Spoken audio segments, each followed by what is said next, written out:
Subscribe Madina Yad aa gaya social media network and hit the bell icon to never missing update. السلام علیکم ورحمۃ اللہ وبرکاتہ۔ الحمد للہ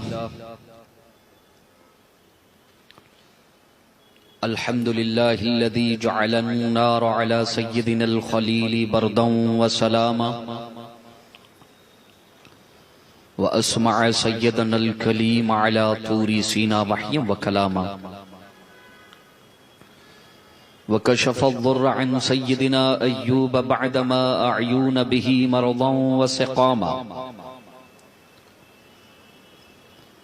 ورد البصر إلى سيدنا يعقوب إذ جاءه البشير وألم به آلاما ومن لقى لسيدنا سليمان ريحا وإنسا وجنا وغماما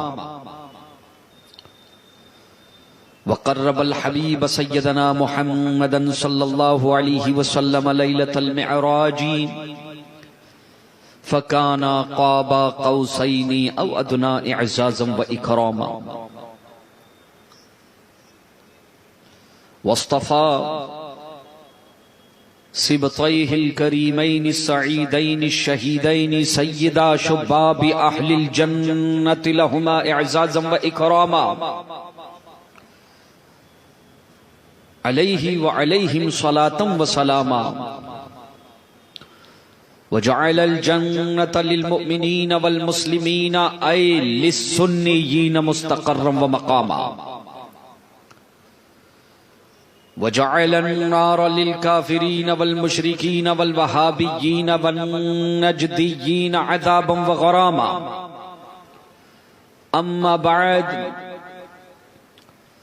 فاعوذ بالله من الشيطان الرجيم بسم الله الرحمن الرحيم قال الله سبحانه وتعالى في كلامه المبين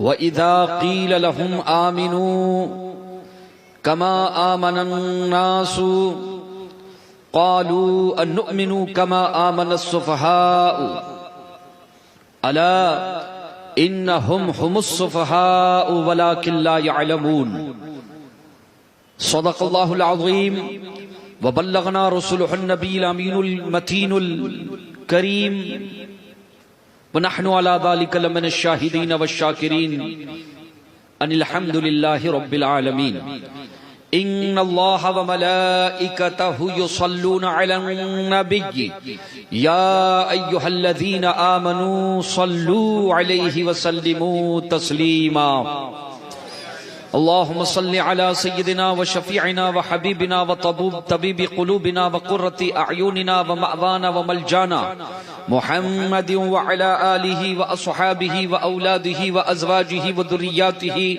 وأهل بيته وأنصاره وشهداء أمته وابنه الغوث العظم الجيلان البغدادي وعلينا معهم أجمعين شاه است حسين شاہ است حسین بادشاہ است حسین سرداد نداد دست در دست یزید حقا کے بنا الہ است حسین اور قتل حسین اصل میں مرگ یزید ہے قتل حسین اصل میں مرگ یزید ہے اسلام زندہ ہوتا ہے ہر کربلا کے بعد اسلام زندہ ہوتا ہے ہر کربلا کے بعد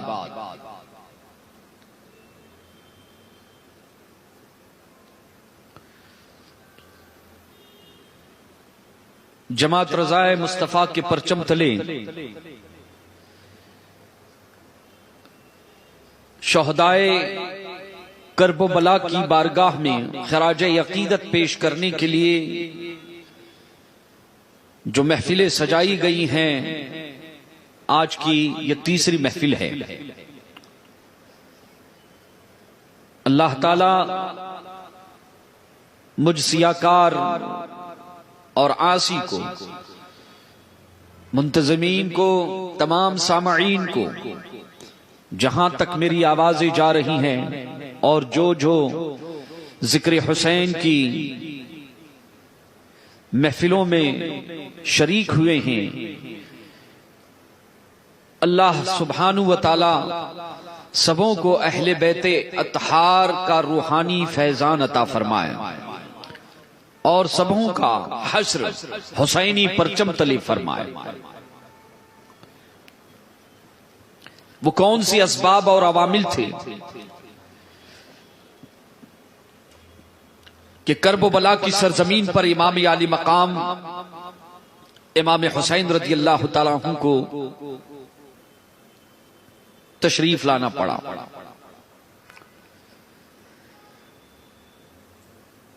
فلسفہ کربلا کیا ہے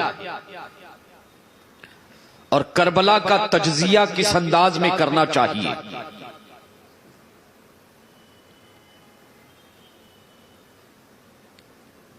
یہ دو شہزادوں کی جنگ نہیں تھی، یہ اقتدار کی لڑائی نہیں تھی، بلکہ اقدار کی جنگ تھی۔ اور میں نے جیسے کہ پہلے دن کہا تھا کہ عرف کے اعتبار سے تو اسے جنگ کہا جاتا ہے، لیکن حقیقت تو یہ ہے امام عالی مقام امام حسین رضی اللہ تعالیٰ عنہ ایثار کی انتہا کو سمجھانے کے کرب و بلا کی سرزمین پر تشریف لائے تھے۔ کربلا کا پیغام کیا ہے اور امام عالی مقام کن حالات کی وجہ سے کرب و بلا کی سرزمین پر تشریف لائے تھے؟ ان مقاصد کو انشاءاللہ 12-13 روزہ محفلوں میں انشاءاللہ اس فلسفہ کربلا کو سمجھنے کی سعادتیں حاصل کریں گے۔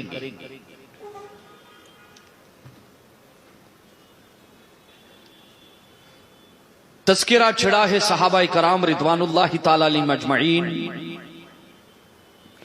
کی عظمتوں کا اور ان کی خدمات کا۔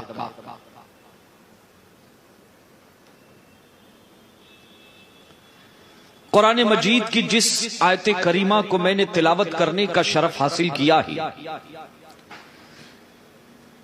توجہ سے سماعت کرے میری گفتگو کو۔ اہل سنت و جماعت کے بنیادی عقیدے انشاءاللہ اور کچھ بنیادی باتیں زور خطابت کی بنیاد پر نہیں بلکہ کتاب و سنت قرآن کی آیتوں کی روشنی میں 2-2 4-4 کے انداز میں انشاءاللہ پیش کرنے کی سعادتیں حاصل کروں گا۔ قرآن کریم کی جس آیت کریمہ کو میں نے تلاوت کرنے کا شرف حاصل کیا ہے، قیامت تک کے آنے والے تمام انسانوں سے خطاب ہے۔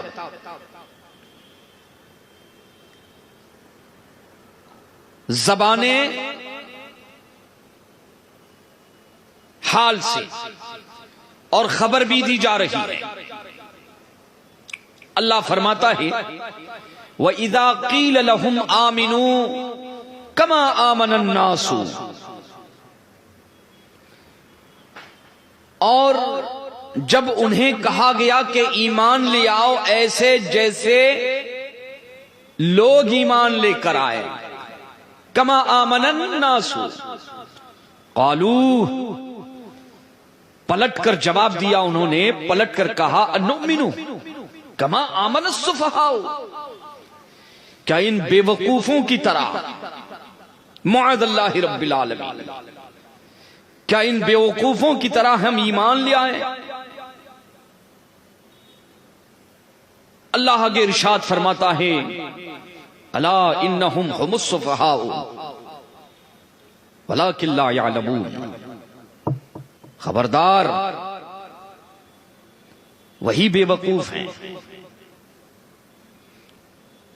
لیکن انہیں اب شعور نہیں ہے، انہیں اب شعور نہیں ہے۔ یہ قرآن مجید کی آیت کریمہ کا سرسری مفہوم میں نے ابائے مفسرین اس آیت کریمہ کے حوالے سے تفسیر کی بنیادی جتنی کتابیں ہیں آپ اٹھا کر دیکھ لیں،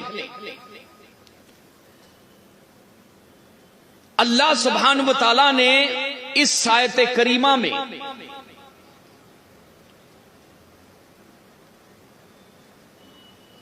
کفار و منافقین کے حوالے سے جب دعوت اسلام دی جا رہی تھی، عہد رسالت میں جب دعوت اسلام دی جا رہی تھی، حضور جب اسلام کا سور پھونک رہے تھے، رفتہ رفتہ تو قرآن نے کہا آمنو، ایمان لے آؤ۔ کیسے؟ ایمان کی کسوٹی دی جا رہی ہے۔ آمنو، ایمان لے آؤ۔ اللہ نے فرمایا کیسے ایمان لے آؤ؟ کما آمن الناس، ناس سے مراد کون ہے؟ الف لام عہد ذہنی کا ہے۔ تفسیر کی ساری کتابوں کو آپ اٹھا کر دیکھ، مفسرین فرماتے ہیں کہ الناس سے مراد نبی کے وفادار ہیں، نبی کے صحابہ کرام رضوان اللہ تعالی علیہ مجمعین ہے۔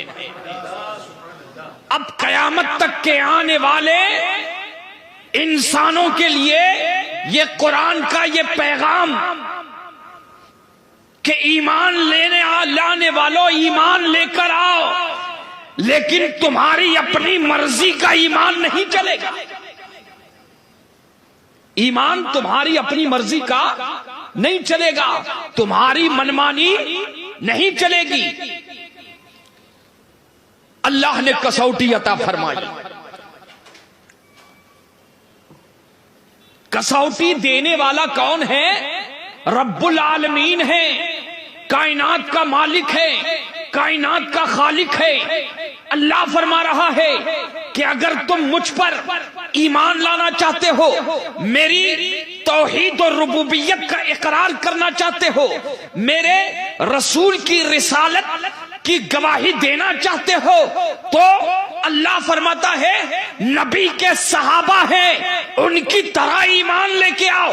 اللہ نے ایمان لانے کا حکم دیا، اور حکم دینے کے بعد قیامت تک کے آنے والے تمام مسلمانوں کو قرآن کے اس انداز میں پیغام دیا جا رہا ہے کہ ایمان ایسے لے کے آؤ جیسے نبی کے صحابہ ایمان لے کر آئے تھے۔ توجہ، ہاں، قرآن مجید میں بس ایک ہی یہ وہ مقام ہے جہاں عقیدہ توحید و عقیدہ رسالت کے لیے قرآن نے کسوٹی عطا فرمائی ہے، اللہ نے کسوٹی عطا فرمائی ہے کہ ایمان وہی معتبر ہوگا جو صحابہ کرام کی طرح لایا جائے گا۔ جب یہ آیت کریمہ نازل ہوئی تو کفار اور منافقین تھے، وہ کہنے لگے قالو انؤمنو کما آمن السفہاء، کیا ان بے وقوفوں کی طرح معاذ اللہ رب العالمین ہم ایمان لے کر آئے؟ توجہ،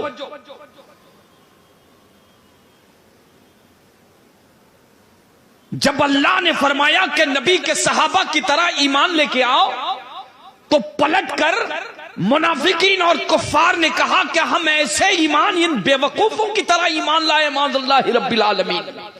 نبی کے صحابہ پر پہلا حملہ دیکھیں قرآن کی روشنی میں، نبی کے صحابہ کو برا کہنے والے، نبی کے صحابہ کو برا کہنے والے، قرآن کہتا ہے کہ کفار اور منافقین ہیں۔ جب انہیں دعوت ایمان دی گئی اور نبی کے یاروں کی کسوٹی پیش کی گئی، انہوں نے نبی کے صحابہ کو معاذ اللہ رب العالمین ان کے ایمان کو، ان کے کسوٹی کو انکار کیا تو کیا، ساتھ میں یہ کہا کہ نبی کے صحابہ یہ تو بے وقوف ہیں، دیوانے ہیں، پاگل ہیں، معاذ اللہ رب العالمین۔ اب جیسے ہی انہوں نے محبوب خدا کے صحابہ کو بے وقوف کہا. اللہ کی رحمت اللہ سبحانہ و تعالی جلال میں آتا ہے اور پلٹ کر انہیں اللہ جواب دیتا ہے الا انہم هم السفہاء ولکن لا یعلمون. خبردار میرے نبی کے صحابہ کو بے وقوف کہنے والوں, دیوانہ کہنے والوں, دیوانے وہ نہیں, بے وقوف وہ نہیں, بلکہ بے وقوف تم ہو. ولکن لا یعلمون, اسے بھی خاص ذہن میں رکھیں اس آیت کریمہ کو. یہ جو جز ہے ولکن لا یعلمون, اس پر بھی انشاءاللہ میں کچھ نکات پیش کرنے کی سعادتی حاصل کروں گا. عزیزان ملت اسلامیہ دیکھیں قرآن مجید کے آپ تیور دیکھیں, 6666 آیتیں, 6666 آیتیں. اس ایک آیت کریمہ میں اللہ نے ہمیں اور آپ کو کسوٹی عطا فرمائی ہے. کس کی کسوٹی عطا فرمائی ہے؟ ایمان لانے کے لیے. اگر تمہیں ایمان لانا ہے تو نبی کے یاروں کو دیکھ لینا, نبی کے دیوانوں کو دیکھ لینا, نبی کے صحابہ کو دیکھ لینا. یہ تو پوری جماعت کا نام لیا گیا ہے, یہ تو پوری جماعت کا نام لیا گیا ہے. اگر اس کی وضاحت کرتے جائیں گے تو مفہوم یہ بنے گا کہ اے ایمان لانے والوں ایمان لے کر آؤ, لیکن تمہیں ایمان کیسا لانا ہے؟ گویا اللہ فرما رہا ہے ایمان لاؤ ایسے جیسے حضرت ابوبکر صدیق ایمان لے آئے, ایمان ایسے لاؤ جیسے عمر فاروق ایمان لے کر آئے, ایمان ایسے لے کے آنا جیسے عثمان غنی ایمان لے کر آئے, ایمان لے کر آنا جیسے حیدر کرار ایمان لے کر آئے, جیسے اسرا مبشرہ ایمان لے کر آئے. اگر ایمان لے کر آنا چاہتے ہو تو بلال حبشی کی طرح ایمان لے کر آنا. اگر ایمان لے کر آنا چاہتے ہو تو اللہ فرما رہا ہے صہیب رومی کی طرح ایمان لے کر آنا, حضرت سلمان فارسی کی طرح ایمان لے کر آنا. اگر ایمان لانا ہے تو ابو سفیان کی طرح ایمان لے کر آنا. اگر ایمان لانا ہے تو حضرت امیر معاویہ کی طرح ایمان لے کر آنا, حضرت ہندا کی طرح ایمان لے کر آنا, حضرت عائشہ کی طرح ایمان لے کر آنا. قرآن نے کسوٹی عطا فرمائی ہے, توحید وہی قبول ہے اور رسالت کی شہادت وہی قبول ہے جو صحابہ کے رنگ میں کسوٹی عطا فرمائی ہے. اللہ اکبر. سارے صحابہ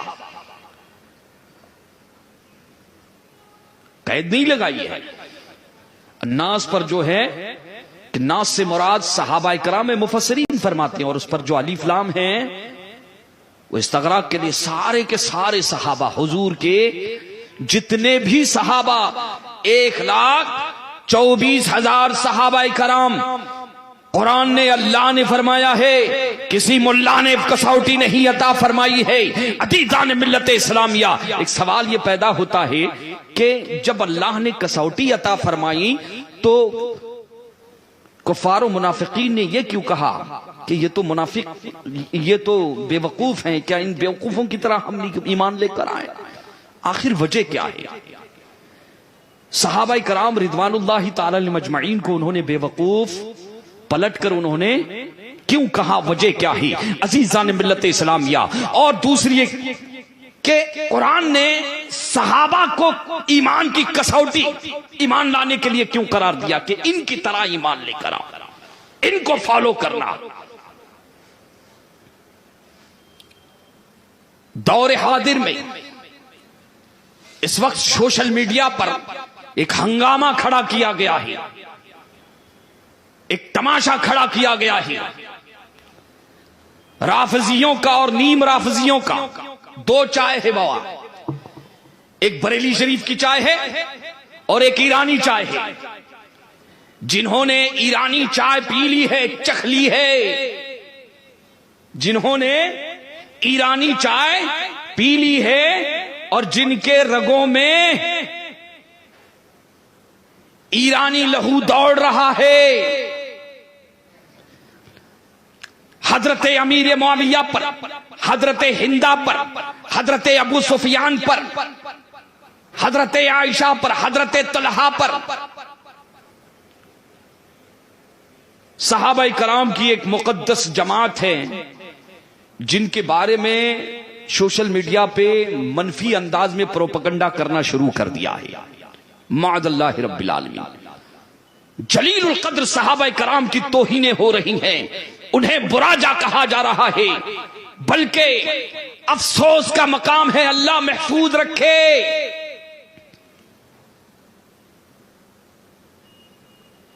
ہندوستان میں بعض مقامات پر کچھ ایسی بکریاں بھونک رہی ہیں، کچھ ایسی بکریاں، ترمیم کر رہا ہوں ذرا، بھونکتا تو کوئی اور ہے،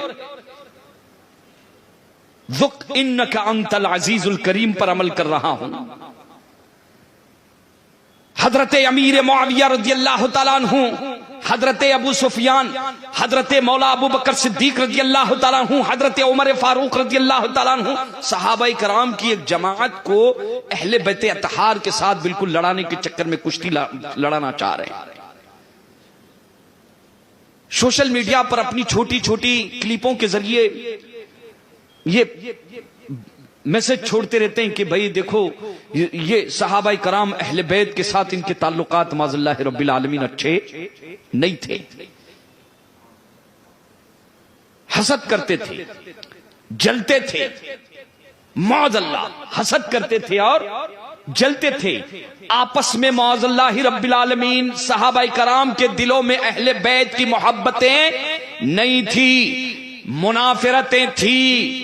اس طرح سے صحابہ کرام کی عظمتوں کو گھٹایا جا رہا ہے، اور اس کے پیچھے رافضی، نیم رافضی، باقاعدہ ایران سے تحریک چلائی گئی کہ پوری دنیا میں سیدوں کی جتنی خانقاہیں ہیں پہلے سیدوں کو ہائی جیک کر لیا جائے۔ اس حوالے سے ہمارا مطالعہ ہے کہ ہندوستان کی سرزمین پر ماضی قریب میں ایک بہروپیہ آیا، اور آیا تو آیا کیسے آیا؟ قادری بن کر آیا۔ کیسے؟ قادری بن کر آیا، اور لوگوں کے درمیان صحابہ کرام کی عظمت پر ڈاکہ ڈالنے کے لیے، لیکن جب پہلے آیا تو کھل کر نہیں آیا۔ میلاد کی باتیں کی، محرم کی باتیں کی، عقائد اہل سنت کی باتیں کی، لیکن قربان جائیں اس مرد قلندر کی نگاہ پر، قربان جائیں اس مرد قلندر کی نگاہ پر جسے زمانہ تاج الشریعہ کہتا ہے، چہرے سے نقاب ہٹا دیا، چہرے سے نقاب ہٹا دیا، اور پوری دنیا کو یہ پیغام دیا کہ اس کے چہرے پر قادریت کا جو نقاب ہے اس سے دھوکہ مت کھانا، یہ قادری نہیں ہے، یہ نیم رافضی ہے، یہ اہل سنت کے لبادے میں آ رہا ہے۔ عزیزان ملت اسلامیہ، اگر مصطفیٰ جان رحمت کے دور کا زمانے کا آپ جائزہ لے تو اس زمانے میں بھی یا تو کھلے تھے جنہیں کافر کہا جاتا ہے، یا تو دیوانے تھے جنہیں صحابی کہا جاتا ہے، اور ایک بیچ کے تھے جو نہ ادھر تھے نہ ادھر تھے، جسے اصطلاح میں منافق کہا جاتا ہے۔ عزیزان ملت اسلامیہ، ہندوستان کی سرزمین پر بھی آج زوروں میں تحریک چلائی جا رہی ہے۔ میں یہ پیغام دینا چاہوں گا کہ اگر صحابہ کرام کی عظمتوں پر کوئی حملہ کر رہا ہے تو وہ صحابہ کی عظمتوں پر حملہ نہیں ہے، بلکہ وہ اہل بیت کی بھی عظمتوں پر حملہ ہے، مذہب اسلام کی بنیادوں کو ہلانا چاہتا ہے۔ اچھا، حوالے بھی دیے جاتے نا۔ اب معاملہ یہ ہو گیا سوشل میڈیا پر کہ واٹس ایپ کے ذریعے اور وغیرہ وغیرہ جو بھی اسباب ہے، کوئی کلپ آ گئی اس طرح کی، سنتے ہیں، تحقیق نہیں کرتے ہیں، بس سامنے داڑھی مونچھ دیکھ لیا۔ اور آج کم نہیں ہے ہمارے ساتھ اٹھنے والا، بیٹھنے والا، اعلیٰ حضرت کا نام لیتا ہے، اعلیٰ حضرت کی مالا جپتا ہے، لیکن جاتے جاتے پیٹ پیچھے وہ خنجر بھونک کے چلا جاتا ہے۔ اسی لیے تو امام اہل سنت نے فرمایا تھا، آنکھ سے کاجل صاف چرا لے، تیری گٹری تاکی ہے، سونے والے جاگتے رہیو، چوروں کی رکھوالی ہے، سونا جنگل رات اندھیری، چھائی بدلی کالی ہے۔ اعلیٰ حضرت نے ایسے نہیں کہا تھا، یہ پیغام یہ پوری دنیا کے لیے پیغام ہے۔ کیا نگاہ ہے اعلیٰ حضرت کی؟ تو ایسے ماحول میں ضروری ہو جاتا ہے کہ جب حوالے دے کر کوئی تاریخ کی کتابوں کے ابن خلدون تاریخ طبری وغیرہ کے حوالے دے کر فلاں کتاب میں، اچھا ہوتا یہ ہے کہ اپنے سامعین کو جو ہے مرعوب کرنے کے لیے ہاتھوں میں اتنی موٹی موٹی کتاب لے کے بیٹھ جاتے ہیں اور بڑی بڑی کتابیں لے کر جو ہے ہوتا ہے کچھ جہنمی کتے ہیں سوشل میڈیا پر. اور افسوس یہ ہوتا ہے کہ ہندوستان کی سرزمین پر اس سے پہلے جتنے حملے ہو چکے ہیں صحابہ کرام کی عظمتوں پر وہ کھل کر آئے تھے، لیکن اس وقت صحابہ اور اہل بیت کی عظمتوں پر جو حملہ کر رہے ہیں وہ ان میں بعض قادری بن کر آ رہے ہیں، بعض چشتی بن کر آ رہے ہیں، بعض وارثی بن کر آ رہے ہیں. ایک عام مسلمان ان میں تمیز نہیں کر پا رہا ہے کون اپنا ہے اور کون بیگانہ ہے. اسی لیے تو اعلیٰ حضرت نے فرمایا تھا سونا جنگل رات اندھیری چھائی بدلی کالی ہے سونے والے جاگتے رہیو چوروں کی. اس لیے آئیے آج ہم قرآن کی بارگاہ میں چلیں گے اور قرآن سے پوچھیں گے کہ اے قرآن تو بتا کہ نبی کے صحابہ کا اور نبی کے اہل بیت کا رشتہ کیسا تھا اور نبی کے صحابہ کی شان کیسی ہے. عزیزان ملت اسلامیہ، آج صرف بات قرآن کے جو ہے آیتوں کی روشنی میں ہوگی. میں ایک آیت نہیں قرآن مجید کی کئی آیتیں پیش کروں گا اور ہم قرآن سے مسئلہ پوچھیں گے. ہمیں یہاں آ جانے کی بھئی اتفاق ہے نا. ہمارا مصدر اول، ہماری بنیاد کیا ہے؟ قرآن ہے. اس قرآن کی شان کیا ہے؟ لا ریب فی، کوئی شک نہیں ہے. تو قرآن سے پوچھا ہے قرآن تو بتا، تو اللہ کی کتاب ہے، تو رسول اللہ کا معجزہ ہے. پوری دنیا میں فتنے کی ہوا چل رہی ہے کہ آج نبی کے صحابہ کو مورد الزام ٹھہرایا جا رہا ہے، انہیں اہل بیت کا دشمن بتایا جا رہا ہے، اہل بیت کے کٹہرے میں انہیں کھڑا کیا جا رہا ہے اور اس پر حوالے بھی دے رہے ہیں. اے قرآن تو بتا، تجھ پر ہمارا ایمان ہے، تو آسمانی کتاب ہے، تو اللہ کا کلام ہے، تو لا ریب ہے، تو رسول اللہ کا جیتا جاگتا معجزہ ہے. اے قرآن ایسے ماحول میں تو ہماری رہبری فرما. تو قرآن رہبری کرتے ہوئے نظر آتا ہے. قرآن فرماتا ہے وَإِذَا قِيلَ لَهُمْ، جب ان سے کہا گیا کہ ایمان لے کے آؤ تو اللہ نے جو کسوٹی عطا فرمائی وہ صحابہ کی کسوٹی. اور صحابہ کی کسوٹی کیوں؟ یہ دیکھیں حضرت عروہ ابن مسعود ثقفی، بخاری شریف کی روایت کا میں لب لباب پیش کر رہا ہوں. حضرت عروہ ابن مسعود ثقفی یہ بعد میں ایمان لائے تھے. حدیبیہ کے موقع پر، صلح حدیبیہ کے موقع پر ہجرت کے 6 سال، اس وقت دامن اسلام سے وابستہ نہیں تھے، انہوں نے رسول اللہ کا کلمہ نہیں پڑھا تھا.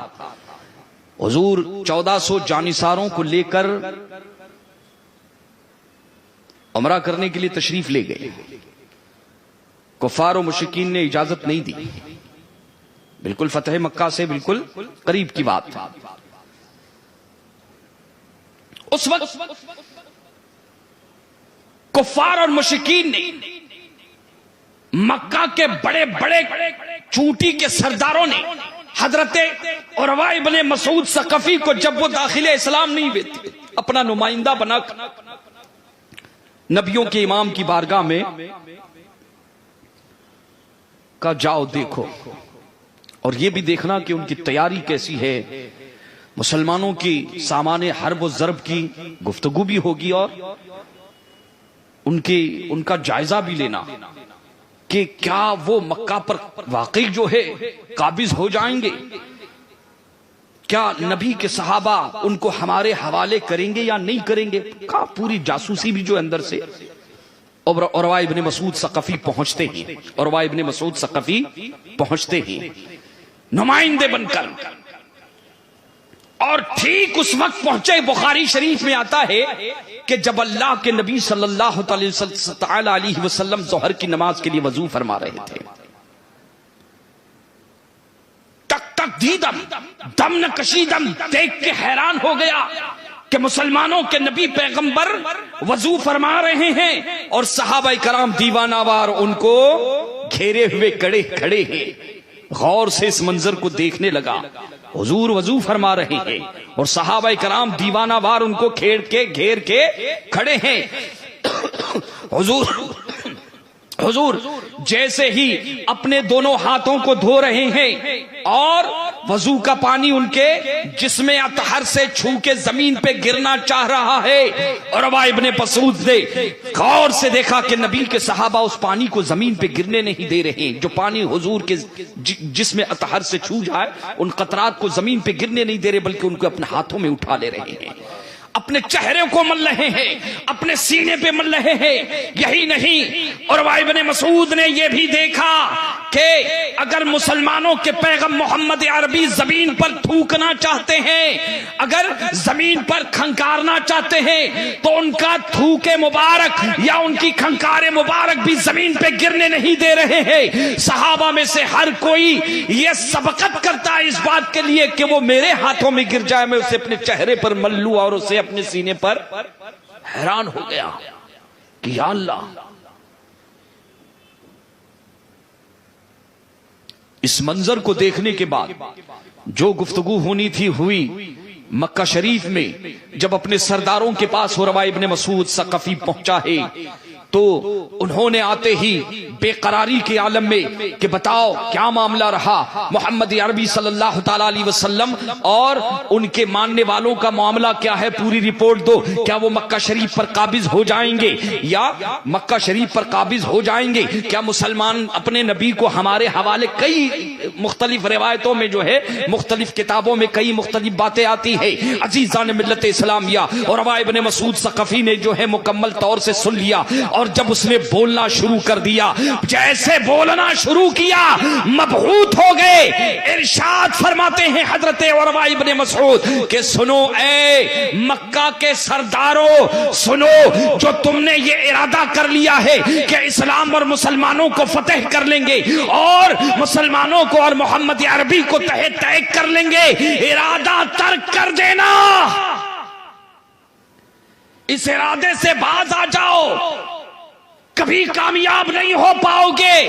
کہا کیوں؟ کیا ان کے پاس طاقت زیادہ ہے، سامان حرب و ضرب زیادہ ہے، کیا وہ ہمارے مقابلے میں مادی اعتبار سے کیا وہ طاقتور ہے؟ عزیزان ملت اسلامیہ، حضرت عروہ ابن مسعود ثقفی رضی اللہ تعالیٰ عنہ ارشاد فرماتے ہیں نہیں، ایسی بات نہیں ہے، معاملہ یہ ہے کہ میں نے قیصر اور کسریٰ کے دربار بھی دیکھے ہیں، میں نے نجاشی کا دربار بھی دیکھا ہے، میں سفیر بن کر بادشاہوں کے دربار میں جایا کرتا تھا اور میں نے وہاں کا دبدبہ بھی دیکھا ہے، دنیا کے بڑے سے بڑے امیر اور کبیر کے دربار کا میں نے دبدبہ دیکھا ہے، لیکن عروہ ابن مسعود فرماتے ہیں میں تمہیں آگاہ کرنا چاہتا ہوں کہ جو دبدبہ اور جو ادب و احترام اور تعظیم میں نے محمد عربی کے دربار میں دیکھی ہے، ایسی تعظیم میں نے کہیں نہیں دیکھی ہے۔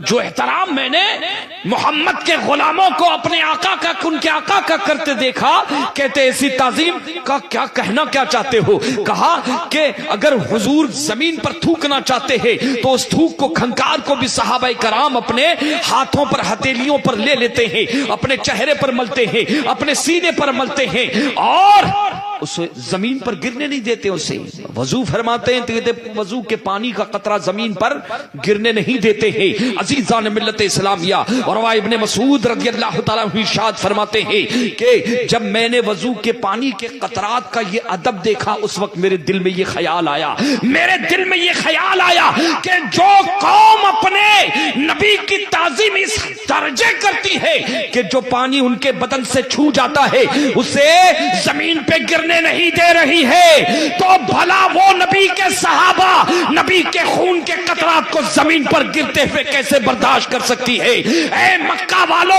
ارادہ ترک کر دینا، اس لیے کہ محمد نے عقل مندوں کی نئی دیوانوں کی فوج تیار کی ہے، عاشقوں کی فوج تیار کی ہے، اور عقل مندوں کو شکست دینا تو آسان ہے، عقل مندوں کو شکست دینا تو بہت آسان ہے، لیکن محمد عربی صلی اللہ تعالی علیہ وسلم نے عقل مند نہیں بنائے ہیں بلکہ دیوانے جو ہے بنائے ہیں۔ عزیزان ملت اسلامیہ، اعلی حضرت امام اہل سنت رضی اللہ تعالیٰ عنہ ارشاد فرماتے ہیں اللہ کی سرتاب قدم شان ہے یہ، انسان نہیں، انسان وہ انسان ہے یہ، اور قرآن تو ایمان بتاتا ہے نہیں ایمان یہ کہتا ہے میری جان ہے یہ. اب آپ بتائیں کہ آج اگر بڑے سے بڑا عالم، بڑے سے بڑا شیخ کھنکار دے، تھوک دے، اور لوگ مریدین چاہنے والے یا مسلمان کیا اس کو اپنے ہاتھوں میں لے؟ نہیں، تھوکدان پیش کریں گے، تھوکدان پیش کریں گے. لیکن صحابہ کرام کی دیوانگی، اللہ اکبر. عزیزان ملت اسلامیہ، اللہ سبحانہ و تعالیٰ نے صحابہ کرام کا انتخاب ایسے ہی نہیں فرمایا تھا، صحابہ کرام کا انتخاب ایسے ہی نہیں فرمایا تھا. سنیں، حضرت عبداللہ ابن مسعود رضی اللہ تعالیٰ عنہ سے مروی ہے، رسول اللہ کے شاگرد ہیں، رسول اللہ کے شاگرد ہیں. رسول اللہ کی بارگاہ میں آپ نے قرآن پڑھا ہے اور پورا قرآن حضور کو آپ نے سنایا ہے. اور جانتے ہیں، خدمت کرتے تھے حضور، جب بھی باہر تشریف لے جاتے تھے تو حضور کی مبارک جوتیاں پہنانے کے لیے آپ ہی آگے بڑھتے تھے. اور جب حضور کہیں اپنی مبارک جوتیاں، نالین مبارک کہیں نکالنا چاہتے تو حضرت عبداللہ ابن مسعود رضی اللہ تعالیٰ عنہ کی ڈیوٹی تھی. اور پھر حضور کے ساتھ سفر میں رہتے اور جو سامان ہوتا تھا تو فیلی تھے. تو حضرت عبداللہ ابن مسعود رضی اللہ تعالیٰ عنہ ارشاد فرماتے ہیں، حدیث پاک میں آتا ہے کہ ان اللہ نظر فی قلوب العباد فاختار فی قلوب العباد فاختار سیدنا محمد صلی اللہ علیہ وسلم. اللہ نے جب دنیا میں انسانوں کو بھیجنا چاہا، اللہ نے جب انسانوں کو دنیا میں بھیجنا چاہا تو کہتے ہیں اللہ سبحانہ و تعالیٰ نے تمام انسانوں کے دلوں کو دیکھا کہ میں سردار کسے بناؤں، اپنا خلیفہ کسے بناؤں، اپنا خلیفہ کسے بناؤ. حضرت عبداللہ ابن مسعود فرما رہے، حدیث پاک میں آتا ہے کہ اللہ نے سب سے پہلے کہتے ہیں دلوں کو دیکھا، اور اس کے بعد فاختار محمد صلی اللہ علیہ وسلم، تمام دلوں میں سب سے بہترین دل، سب سے بہترین قلب، سب سے افضل قلب اگر کسی کا پایا تو اللہ نے محمد عربی صلی اللہ علیہ وسلم کا قلب پایا. اللہ نے فرمایا بس محمد میرے نبیوں کا اور میرے رسولوں کا سردار ہوگا، رسولوں کا سردار ہوگا. کہتے ہیں فبعثہ برسالتہ، اللہ نے دنیا میں حضور کو خاتم الانبیاء اور امام الانبیاء بنا کر بھیجا. اس کے بعد حدیث پاک میں آتا ہے وانتخبہ بعلمہ، اللہ نے اپنا علم اپنے محبوب کو عطا فرمایا.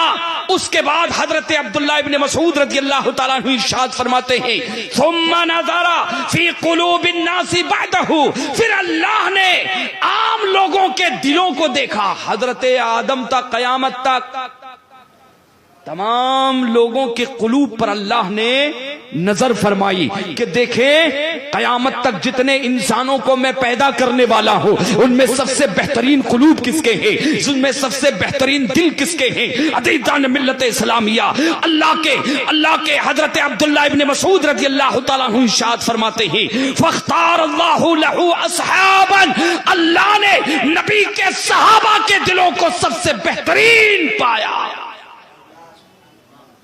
کہتے ہیں انہیں حضور کا صحابی بنا دیا گیا.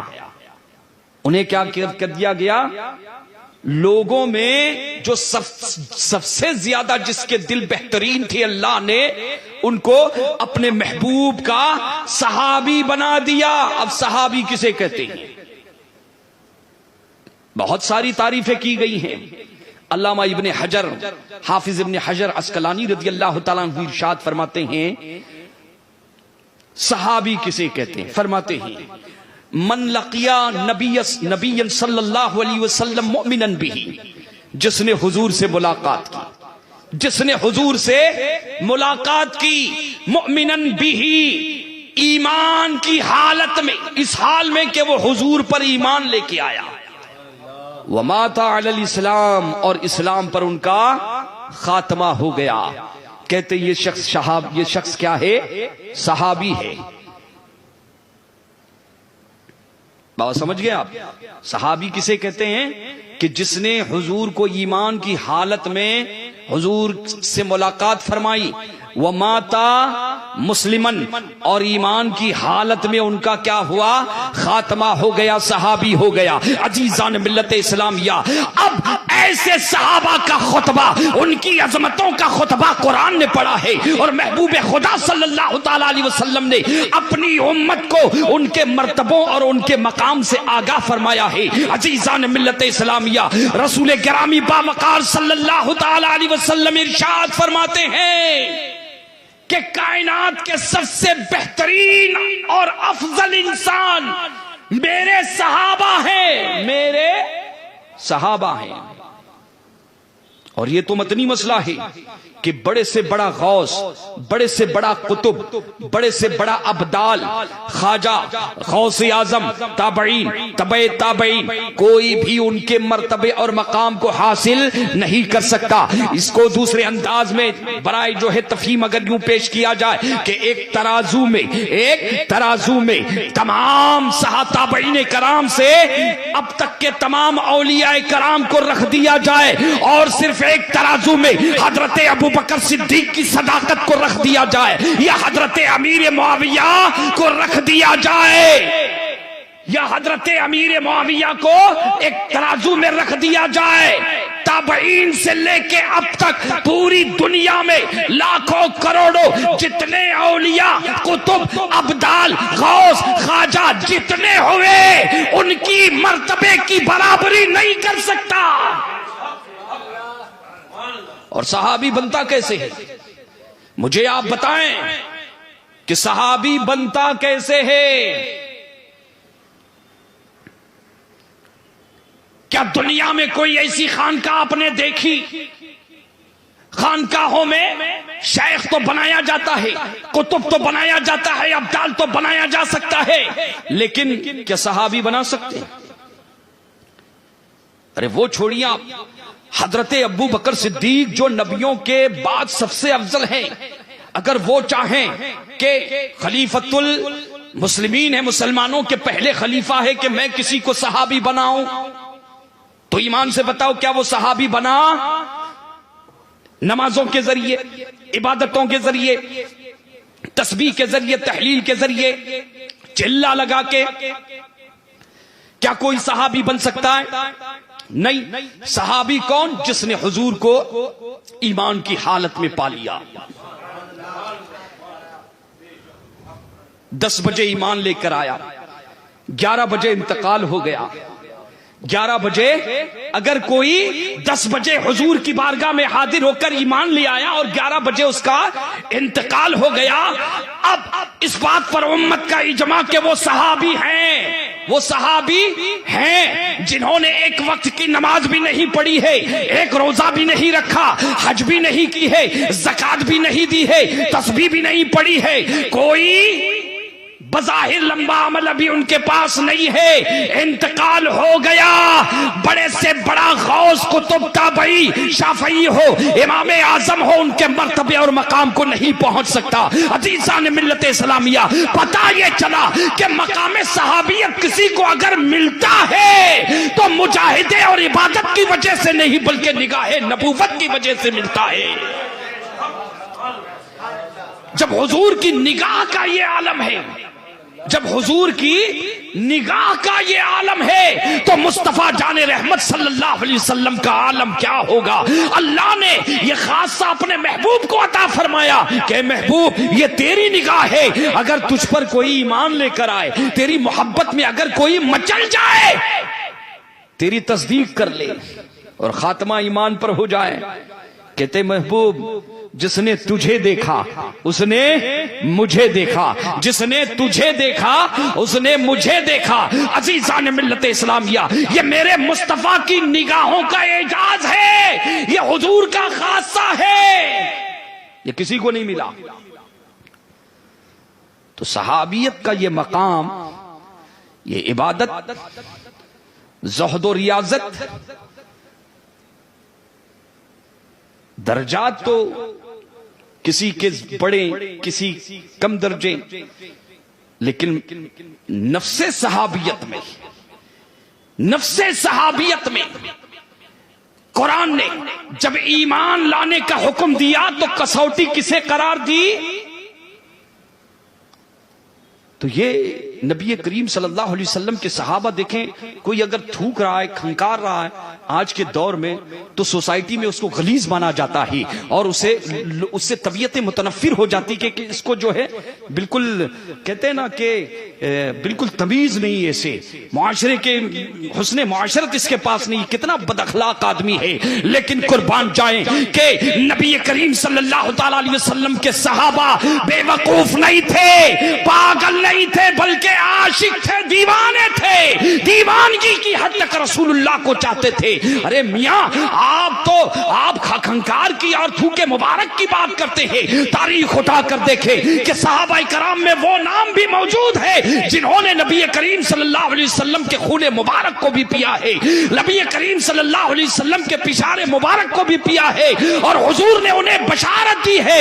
اب آپ دیکھیں جب ان حرکتوں کو آج اگر کوئی کہے گا کرے گا تو اسے پاگل کھانا بیچ دیا جائے گا، لیکن عزیزان ملت اسلامیہ یہ مصطفیٰ جان رحمت کی بارگاہ ہے کہ جہاں حضور کی بارگاہ میں صحابہ کرام کی یہ دیوانگی ہے، عشق کی انتہا ہے۔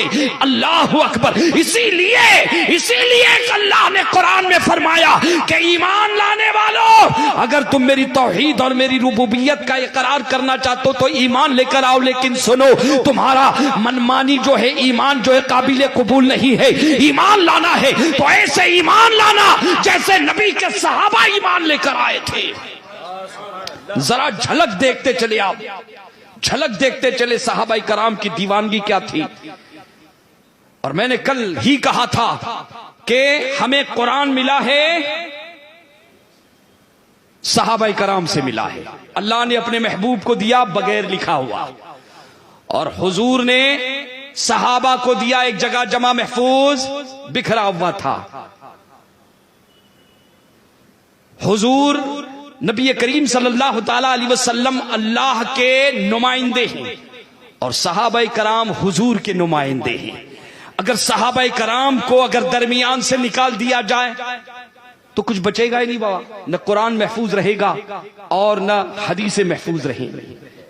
یہی سازش ہے یہودیوں اور نصرانیوں کی، اور اسی کا جو ہے پروپگنڈا کرنے کے لیے رافضیوں اور نیم رافضیوں کو ایرانی چائے پلائی گئی ہے اور قادری بن کر آ رہے ہیں۔ میں نے تو بسا اوقات دیکھا کہ ضرورت پڑے تو اعلیٰ حضرت کا نام بھی لے لیتے ہیں، اس سے بھی نہیں چوکتے ہیں، لیکن ابھی آپ نے سنا کہ احمد رضا نے اعلیٰ حضرت نے تو ان کے زبانوں پر تالے لگا دیے ہیں، اور آج بھی وہ خوبی وہاں موجود ہے۔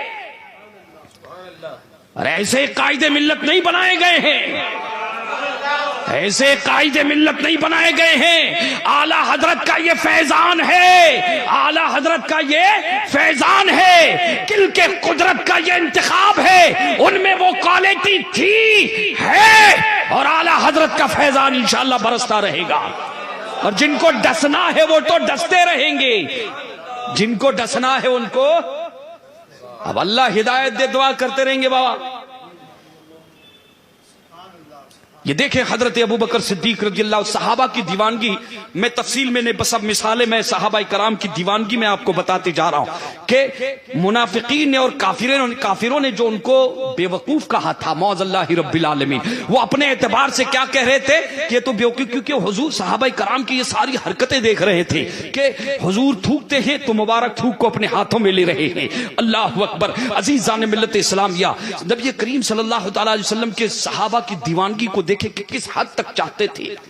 اگر آج کا جو عقل مند ایک طبقہ ہے نا، اس لیے عقل مندوں سے ڈر بھی لگتا ہے بابا، نہیں حالات ایسے ہیں، نہیں حالات ویسے ہیں۔ بہت عقل مندوں کو دیکھا ہے میں نے، جب تحفظ ناموس رسالت کا مسئلہ آتا ہے نا تو عقلیں جھاڑنے کے لیے بیٹھ جاتے ہیں. وہ سمجھتے ہیں کہ ہم سے بڑا کوئی ابو الحکم ہے ہی نہیں. لیکن میں نے اپنی آنکھوں سے دیکھا ہے کہ اگر ان کے باپ دادا کو اگر کوئی گالی دے دے نا, ان کے پیر و مرشد کو کوئی گالی دے تو ساری عقل ٹھکانے لگا دیتے ہیں. تلواریں بھی نکلے گی, مارا ماری سے بھی جو ہے کسی معاملے میں پیچھے نہیں ہٹیں گے. لیکن اگر ناموس رسالت پر حملہ ہونے لگتا ہے, نبی کے صحابہ کی عظمتوں پر حملہ ہونے لگتا ہے تو دبانے کی کوشش کرتے ہیں. لیکن اعلی حضرت نے پیغام دیا ہے, باطل سے دبنے والے اے آسمان نہیں ہم 100 بار لے چکا ہے تو امتحان ہمارا. عزیزان ملت اسلامیہ, آؤ ذرا نبی کے صحابہ, آج پوری دنیا صحابی صحابی, نبی کے صحابہ, ہمارے صحابہ, کیوں, کیا وجہ ہے؟ اور یہ فضیلتیں دھیان میں رکھیں. امیر معاویہ بھی آ گئے سب اس میں, حضرت ہندہ بھی آ گئی, حضرت وحشی بھی آ گئی, حضرت وحشی بھی آ گئے, حضرت عائشہ بھی آ گئی, حضرت طلحہ بھی آ گئے, حضرت زبیر ابن عوام بھی آ گئے, سب آ گئے اس میں. اب ذرا دیوانگی دیکھیں. اور یہ فضیلت جو ہے قرآن میں جو آیتیں آئی ہوئی ہیں, یہ جو فضیلت ہے نا, یہ امام حسن اور امام حسین رضی اللہ تعالیٰ عنہ بھی اس میں شامل ہیں, چونکہ آپ بھی صحابی ہیں. آپ بھی کیا ہیں؟ صحابی ہیں. اب ذرا جلوے دیکھیں. حضرت مسجد نبوی ہے, مسجد نبوی میں حضرت امیر المؤمنین حضرت عمر فاروق رضی اللہ تعالیٰ عنہ کا دور خلافت تشریف لایا. ریاض الجنہ میں تشریف لایا. تشریف لاتے ہیں, داخل ہوتے ہیں, آپ نے دیکھا کہ ایک پرنالہ لگا ہوا ہے, اس میں سے پانی مسجد نبوی میں گر رہا ہے. وہ پرنالہ مسجد میں تھا. پرنالہ کہاں تھا؟ حضور کے چچا حضرت عباس رضی اللہ تعالیٰ عنہ کے مکان پر, ان کی چھت پر لگا ہوا تھا. اور ان کی چھت پر وہ پرنالہ لگا تھا اور مسجد کی طرف سیدھے پانی مسجد میں نمازیوں کو تکلیف ہو رہی تھی. حضرت عمر فاروق رضی اللہ تعالیٰ عنہ تشریف لائے, دیکھا آپ نے پانی گر رہا ہے, کہا یہ پروالا, کہا حضرت عباس کا مکان ہے, کہا یہ مسجد ہے, اور یہ مسجد کی فضا میں جو لگا ہوا ہے, اور یہ روانی نمازیوں کو بھی تکلیف ہو رہی ہے. جلال میں آ گئے اور پرنالہ جو اپنے ہاتھ سے آپ نے اس کو اکھاڑ دیا, ختم کر دیا. حضور کی مسجد کی بات ہو رہی ہے, مسجد نبوی کی بات ہو رہی ہے. تھوڑی دیر کے بعد حضرت عباس رضی اللہ تعالیٰ عنہ تشریف لائے. پوچھا کیا ہوا؟ کہ پرنالہ. کہ کس نے؟ کہ حضرت امیر المؤمنین حضرت عمر فاروق رضی اللہ تعالیٰ عنہ نے. یہ دور خلافت ہے حضرت عمر فاروق رضی اللہ تعالیٰ عنہ کا. آپ کا دور خلافت ہے, اسے ذہن میں رکھیں. حضرت عباس رضی اللہ تعالیٰ عنہ بے جلال میں آتے ہیں, تیور جلال میں آتے ہیں. کا کیسے توڑ دیا انہوں نے میرے گھر کا پرنالہ. کوٹ میں پہنچ گئے. حضرت ابی بن کعب رضی اللہ تعالیٰ عنہ اس وقت قاضی مقرر کیے ہوئے ہیں. خلیفۃ المسلمین کون ہے؟ حضرت عمر فاروق ہیں, اور انہوں نے حضرت ابی بن کعب کو قاضی بنایا ہے, جو رسول اللہ کی قرآن کی سب سے پہلے وحی لکھنے والے ہیں. اس کے بعد زید ابن ثابت ہے. اکثر زید ابن ثابت نے لکھی ہے, لیکن حضور پہلے بلاتے تھے کسے؟ حضرت ابی بن کعب کو. مقصرین صحابہ کرام میں سے ہے, مجتہد صحابہ میں سے ہے. حضرت امیر المؤمنین عمر فاروق نے انہیں قاضی مدینے کا فیصلہ کرنے کے لیے سب سے بڑی جو کوٹ ہے وہاں کا جج آپ نے انہیں بنایا تھا. حضرت عباس گئے, کہا قاضی صاحب جی فرمائیں. کا ایک مقدمہ لے کر آیا ہوں, میں فیصلہ چاہتا ہوں, میرے ساتھ جو ہے نا انصافی ہوئی, انصاف چاہتا ہوں. کا کیا معاملہ ہوا ہے؟ کس کے خلاف ہے؟ امیر المؤمنین حضرت عمر فاروق رضی اللہ تعالیٰ عنہ کے خلاف. اللہ اکبر. اب آپ دیکھیں کہ خود حضرت عمر فاروق خلیفہ ہیں اور ان کے ہی خلاف. کا اچھا, کہ اگر تمہارے ساتھ ناانصافی ہوئی ہے تو حضرت ابی بن کعب فرماتے ہیں یقیناً تمہارے ساتھ انصاف کیا جائے گا, معاملہ پیش کرو. کہا پرنالہ لگا ہوا تھا مسجد نبوی میں, کہتے ہیں پرنالہ پانی. کہا کس نے؟ کہا عمر فاروق نے. حکومتی سطح پر آپ نے پیغام پہنچا دیا حضرت عمر فاروق رضی اللہ تعالیٰ عنہ کو کہ آپ کے خلاف مقدمہ درج ہوا ہے، آپ کو کورٹ میں حاضر ہونا ہے۔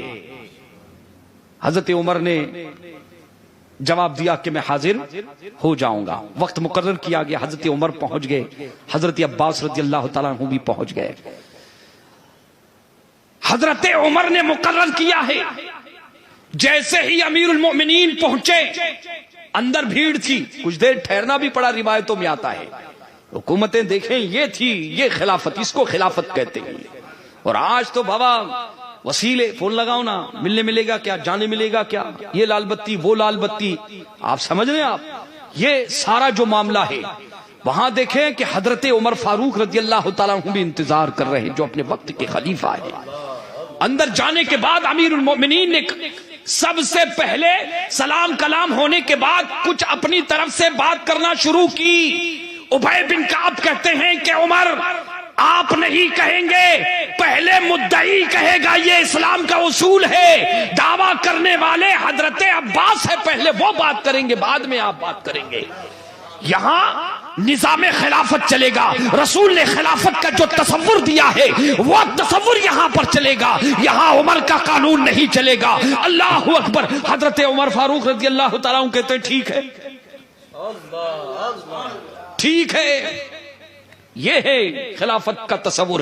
اسی خلافت پر حملہ کرنا چاہ رہا تھا یزید پلید۔ عزیزان ملت اسلامیہ، اب دیکھیں کہ گفتگو کا آغاز ہوتا ہے، کہتے ہیں کہ بتاؤ کیا بات ہے۔ حضرت عباس کہتے ہیں کہ عمر نے میری چھت پر جو پرنالا تھا مسجد کی طرف کھلتا تھا، کہتے ہیں توڑ دیا اپنے ہاتھوں سے۔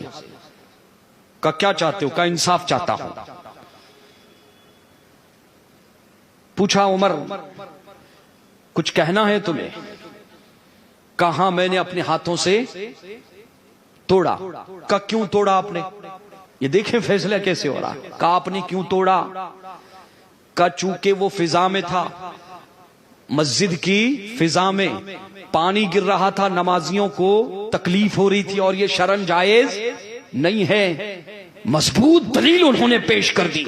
حضرت عمر فاروق نے مضبوط دلیل پیش کر دی، اپنا عذر پیش کر دیا کہ قاضی صاحب مسئلہ یہ ہے، اسی لیے میں نے اسے توڑ دیا کہ مسجد میں کسی کی دخل اندازی نہیں ہو سکتی۔ یہاں کوئی اپنی پراپرٹی اور کوئی، مسجد تو اللہ کا گھر ہے جہاں صرف مصطفیٰ کا اور رسول اللہ کا اور خدا کا قانون چلتا ہے۔ جیسے انہوں نے کہا تو حضرت عباس کہتے ہیں کہ مجھے پھر کچھ کہنا ہے۔ کہا کہیے۔ کہ ٹھیک ہے، عمر نے جو مسئلہ پیش کیا ہے وہ اپنی جگہ پر ہے، لیکن عمر کیا پوچھنا نہیں چاہو گے کہ وہ پرنالا کس نے لگایا تھا؟ کہا کس نے لگایا تھا؟ کہا محمد عربی نے، اللہ کے رسول نے اپنے ہاتھوں سے اسے لگایا تھا۔ اور انداز بھی کیا تھا؟ حضرت عباس کہتے ہیں کہ حضور تشریف لائے اور کہا کہ چچا جان میری پشت پر آپ چڑھ جائیں۔ آپ دیکھیں چچا جان میری پشت پر چڑھ جائیں۔ حضرت عباس کہتے ہیں کہ میں دہل گیا کہ نبی کے پشت پر میں ایسی بے ادبی، لیکن حضور نے اصرار فرمایا، حضور نے حکم دیا کہ تمہیں چڑھنا ہے۔ اللہ اکبر۔ کہتے ہیں کہ میں حضور کے جسم اطہر پر چڑھا، جسم نازنین پر پشت پر میں چڑھا اور اپنے ہاتھوں سے میں نے وہ پرنالا پھر، ایک روایت میں یہ بھی ہے،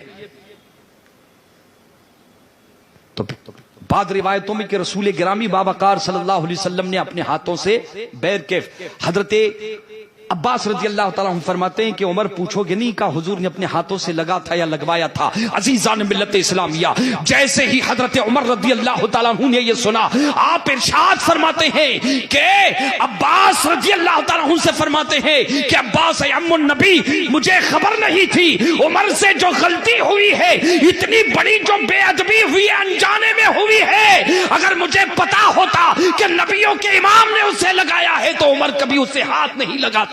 عمر کی مجال نہیں ہے، جسے مصطفیٰ نے مقرر کیا ہو اسے ہٹا سکے، عمر کی یہ طاقت نہیں ہے۔ یہ تھا صحابہ کا مزاج۔ یہ جو کسوٹی قرآن نے مانگی ہے کہ صحابہ کی طرح ایمان لے کر آؤ، یہ دیکھیں حضرت عمر ایک گلی سے گزر رہے ہیں، ساتھ میں انہی کا دور خلافت ہے. حضرت عمر آئے، جھک گئے.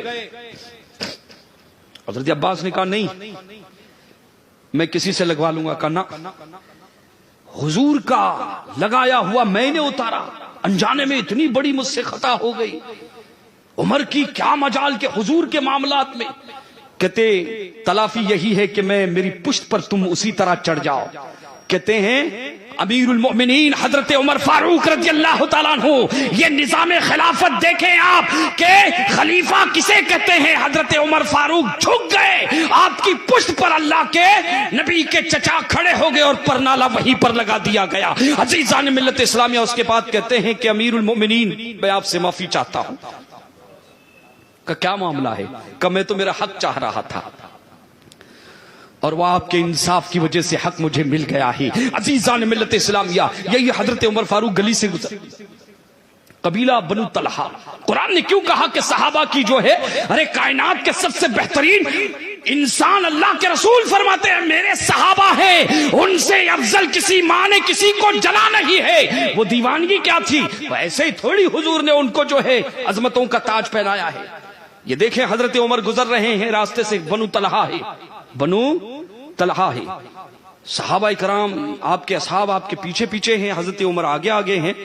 کہیں دیکھا کہ کہیں مارا ماری ہو گئی ہے، آپس میں اختلاف ہو گیا، جھگڑا ہو گیا ہے.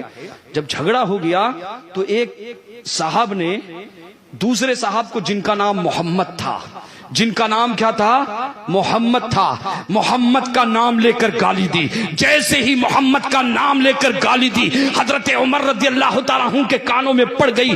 آپ کا عشق مچل جاتا ہے، ٹھہر جاتے ہیں. کہا بلاؤ اس شخص کو جس نے محمد کے نام کے شخص کو گالی دی ہے. آپ نے تبلیغ کی. اس کے بعد فرما رہے ہیں دیکھو حضرت عمر رضی اللہ تعالی صحابی کی دیوانگی دیکھو، فیصلہ دیکھو. فرماتے ہیں کہ آج کے بعد تمہارا نام عبد الرحمن نہیں بلکہ اب محمد نہیں ہوگا. تمہارا نام عمر بدل رہا ہے، اب تمہارا نام عبد الرحمن ہو رہے گا. اس لیے کہ تمہارے آپسی جھگڑے کی وجہ سے میرے آقا کے نام کی بے ادبی ہو رہی ہے اور عمر یہ برداشت نہیں کر سکتا. اے عشق تیرے صدقے جلنے سے چھٹے سستے، جو آگ بجھا دے گی وہ آگ لگا دی ہے. عزیزان ملت اسلامیہ حضرت عمر فاروق رضی اللہ تعالیٰ عنہ دربار خلافت میں پہنچے. پھر کچھ ذہن میں آیا، قاصد کو بھیجا کہ جاؤ بنو طلحہ میں جتنے محمد ہے سب کو بلا لاؤ. بنو طلحہ میں جتنے محمد ہے سب کو بلا لاؤ. اللہ اکبر، سب آ گئے. 7 اشخاص نکلے. کتنے؟ 7 محمد نام کے بنو طلحہ میں. حضرت عمر فاروق رضی اللہ تعالیٰ عنہ فرماتے ہیں سب کا نام بدل دیا جائے گا.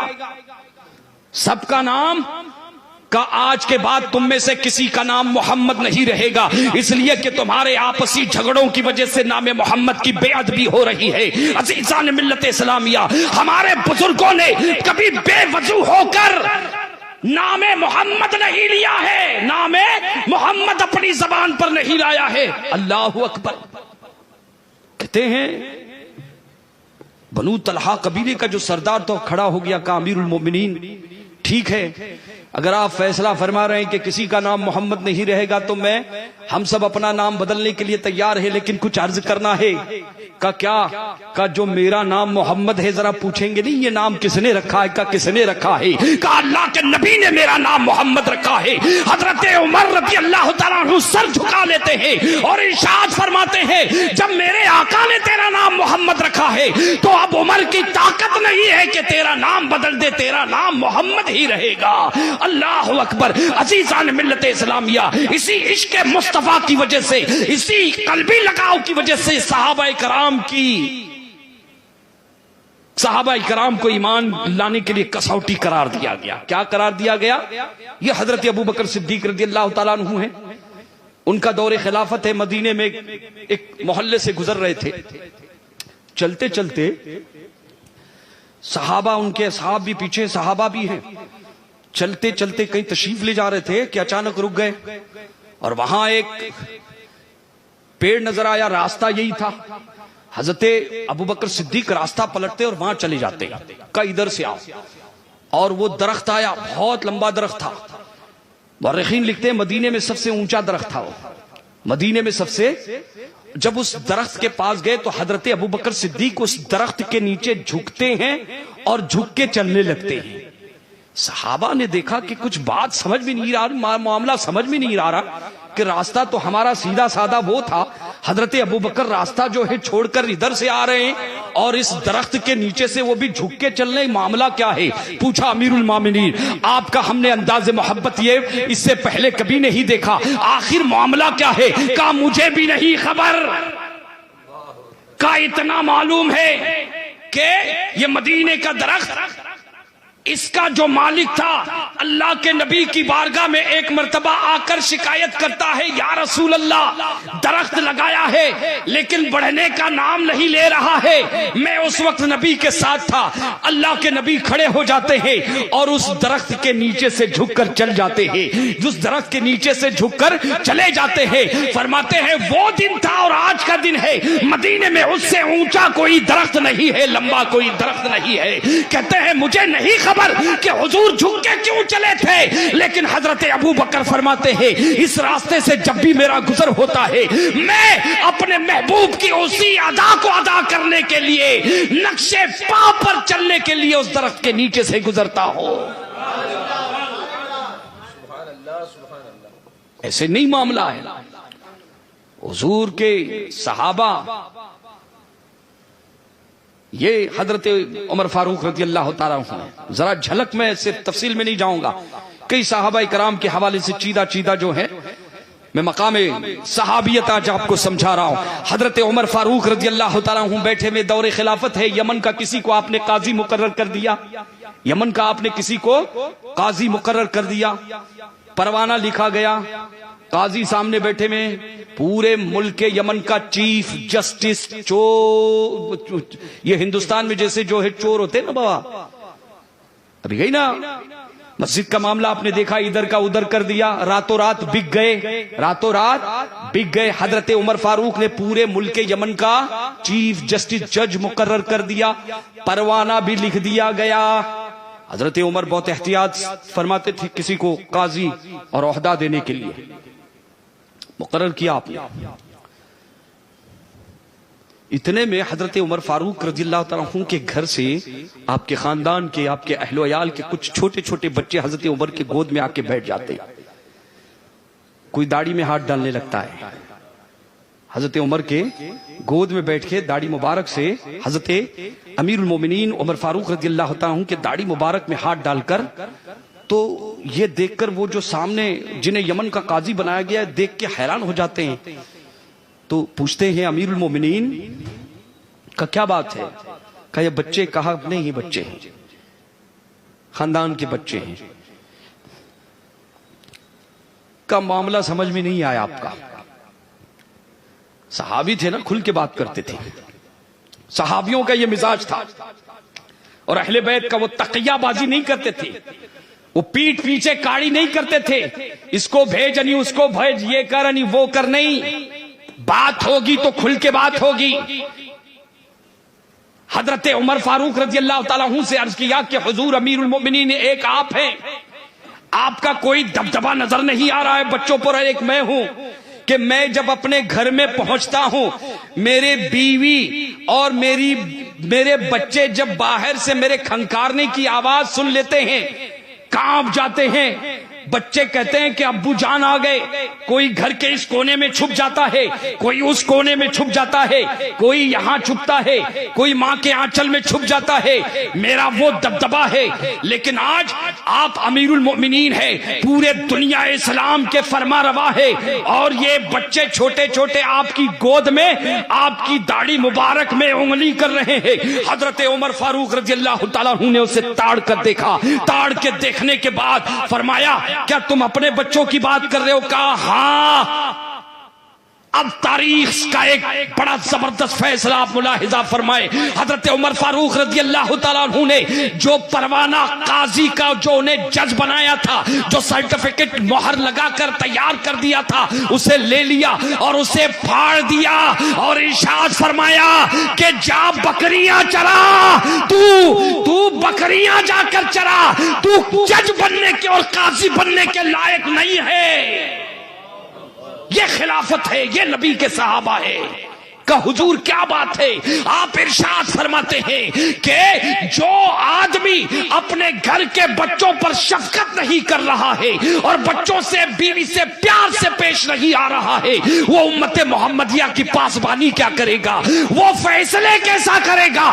جا تو جج بننے کے لائق نہیں ہے. عزیزان ملت اسلامیہ, قرآن نے ایسے ہی کسوٹی پیش نہیں کی ہے کہ نبی کے صحابہ کی جو ہے زندگیاں ختم ہو جائے گی ہماری. حضور کے صحابہ پر اگر تفصیلی گفتگو کرنے لگ جائیں تو فضل و کرم کے ایسے ایسے آفتاب ہے, دیوانگی کی اور دیوانوں کی ایسی دستاویز جو ہے کہ پوری دنیا حیران ہے کہ مصطفیٰ جان رحمت صلی اللہ تعالیٰ علیہ وسلم کے مٹھی بھر دیوانوں نے مذہب اسلام کو کہاں سے کہاں تک پہنچا دیا تھا. عزیزان ملت اسلامیہ, آج تو ہمیں اسلام جو ماں کی گود سے ملا ہے نا, ہمیں گھر سے ملا ہے, ہمیں نہیں خبر ہے کہ اسلام کو ہم تک پہنچانے کے لیے صحابہ کرام نے کتنی قربانیاں دی ہے, کیسی کیسی جو ہے تکلیفیں برداشت کی ہے. اس لیے ہمیں اس کا احساس نہیں ہے.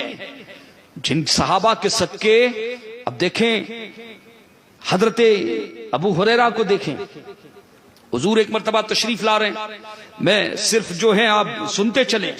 حضرت ابو ہریرہ رضی اللہ تعالیٰ عنہ تشریف لا رہے ہیں, دور نظر گئی, دیکھا کہ اللہ کے نبی سامنے.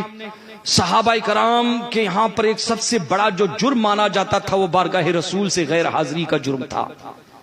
آج بھی آپ دیکھیں, آپ نے اپنی آنکھوں سے دیکھا ہوگا کہ عاشق رسول جب مدینہ طیبہ میں حجاج کرام یا معتمرین جب حج کرنے کے لیے, عمرہ کرنے کے لیے جاتے ہیں, جب مدینہ طیبہ میں راستے میں جو ان کے آنکھوں سے آنسو روا ہو جاتے ہیں کہ کب مدینہ طیبہ پہنچے اور گنبد خضرا پر کیا پڑے, پہلی نگاہ پڑے جو عرش کا تاج ہے, جو عرش کا تاج ہے, گنبد خضرا پر نظر گرتی ہے, آنکھوں سے آنسو روا ہو جاتے ہیں.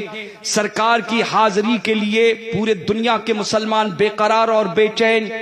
وہ صحابہ کا عالم کیا ہوگا جو دن رات نبی کریم صلی اللہ علیہ وسلم کی مدینہ طیبہ میں کی بات کر رہا ہوں. تو نبی کریم صلی اللہ تعالیٰ علیہ وسلم سامنے حضرت ابو ہریرہ رضی اللہ تعالیٰ عنہ دور سے دیکھ لیتے ہیں, راستہ بدل لیتے ہیں, آنکھیں دو چار ہوئی, آنکھوں سے آنکھیں ملی, لیکن حضرت ابو ہریرہ دور ہو گئے. تھوڑی دیر کے بعد تشریف لائے, وقت گزرنے کے بعد تھوڑا سا وقت گزر گیا اور تشریف لائے, بال بھیگے ہوئے تھے. اللہ کے رسول نے دیکھا, پوچھا ابو ہریرہ کیا نبی کو نہیں دیکھا تھا؟ کہا یا رسول اللہ دیکھا تھا. کہا ملاقات کیوں نہیں کی, پیچھے کیوں ہٹا, راستہ کیوں بدلا؟ کہا یا رسول اللہ جب مجھے آپ نے دیکھا مجھ پر غسل واجب ہو چکا تھا اور میرے عشق نے یہ گوارا نہیں کیا کہ ایسی حالت میں میں آپ سے مصافحہ کروں.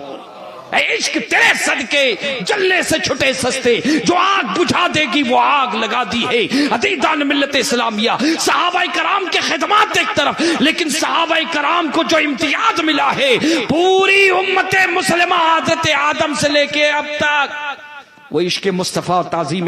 قرآن نے فرمایا وَتُعَزِّرُهُ وَتُعَقِّرُهُ, خوب خوب تعظیم کرو, توقیر کرو, خوب خوب کیا کرو, تعظیم اور توقیر کرو. قرآن کہتا ہے ایمان ایسے لے کر آؤ جیسے حضرت امیر معاویہ رضی اللہ تعالیٰ عنہ کو دیکھ لیں. وقت وصال ہے, وصال کا وقت قریب آ چکا ہے.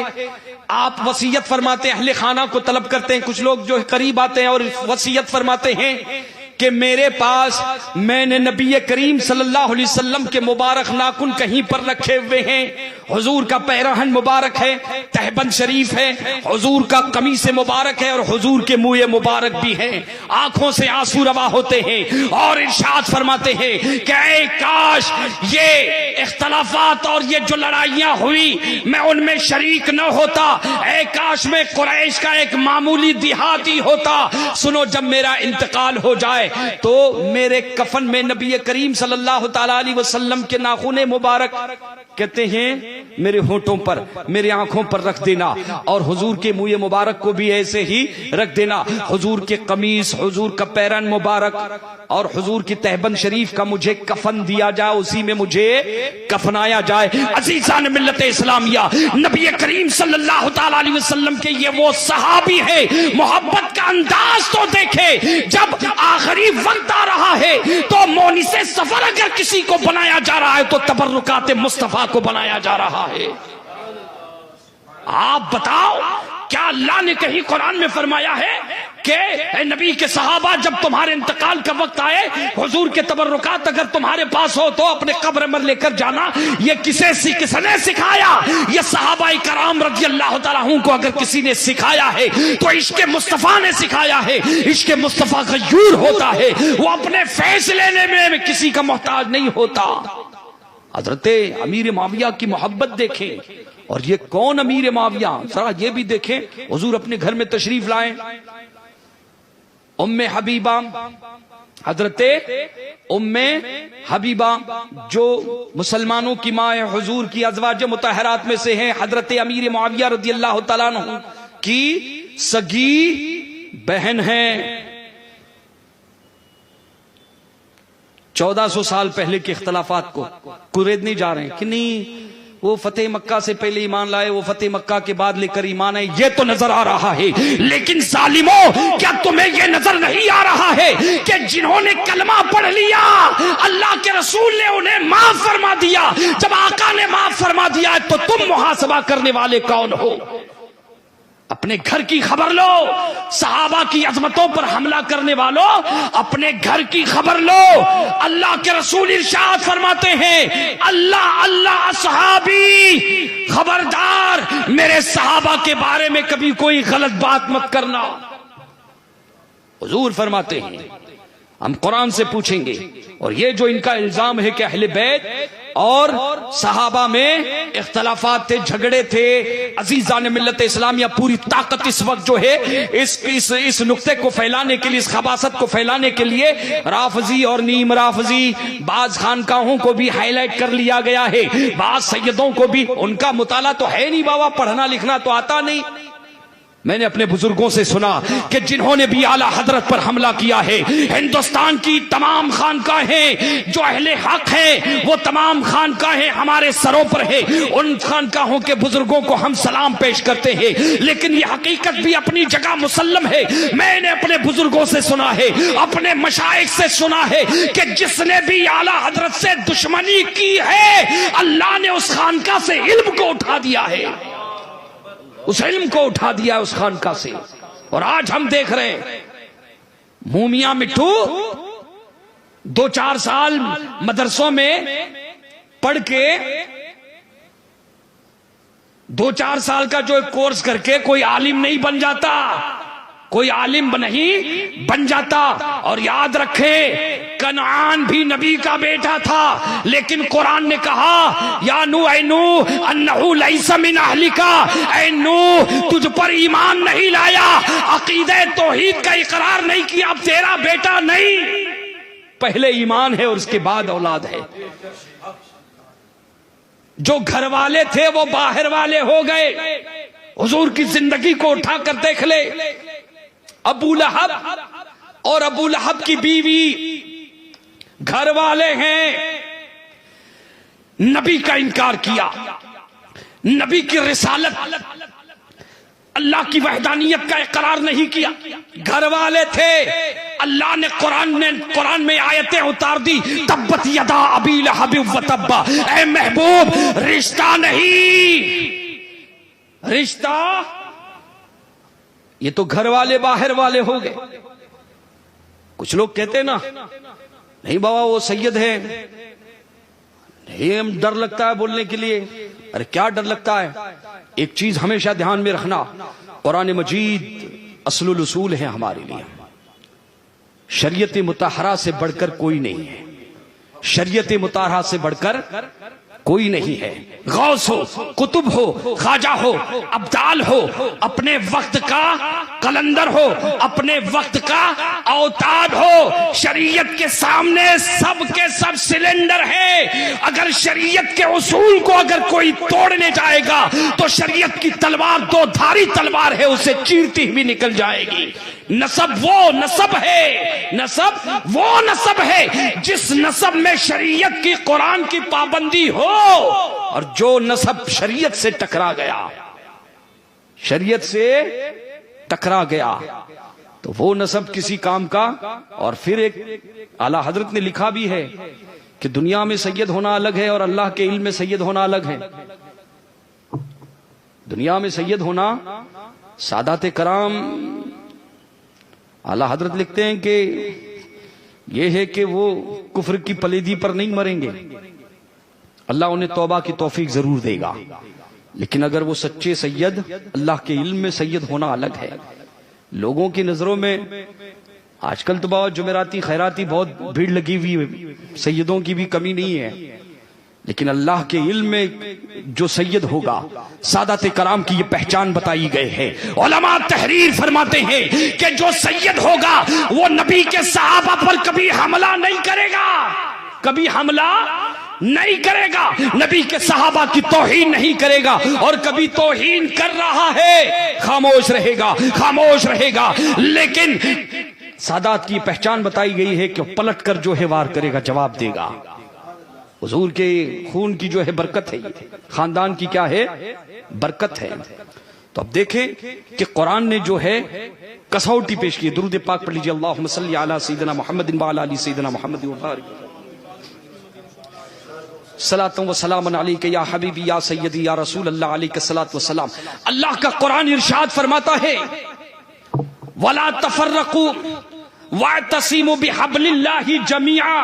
اللہ نے قرآن میں فرمایا وَاعْتَصِمُوا بِحَبْلِ اللَّهِ جَمِيعًا، سورہ نساء میں، کہ سب کے سب تم جو ہے اللہ کی رسی کو مضبوطی سے تھام لو، وَلَا تَفَرَّقُوا، اور فرقوں میں مت بٹنا۔ وَاذْكُرُوا نِعْمَتَ اللَّهِ عَلَيْكُمْ اِذْ كُنْتُمْ أَعْدَاءً۔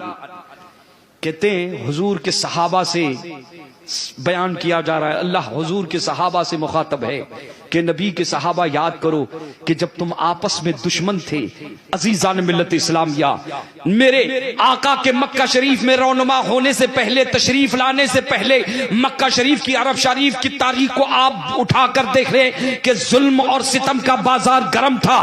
ایسا کون سا گناہ تھا جو وہاں پر نہیں ہو رہا تھا؟ بھائی بھائی کا دشمن تھا، اور دشمنی کا یہ عالم تھا کہ اگر کنویں پر کوئی پانی بھرنے جاتے تھے نا، اور پہلے میرا نمبر تھا اور کسی اور نے وہاں پر پانی بھر لیا تو وہاں پر بھی خون ہو جاتا تھا، اور معاملہ وہیں پر ختم نہیں ہوتا تھا، یہ پیڑھیوں تک اور نسلوں تک یہ جنگ چلتی تھی، صرف پانی کے نمبر پہلے میرا تھا، تو نے نمبر کیوں لیا بابا؟ حقوق العباد میں سے ہے نا یہ بھی چیز، دھیان میں رکھنا چاہیے۔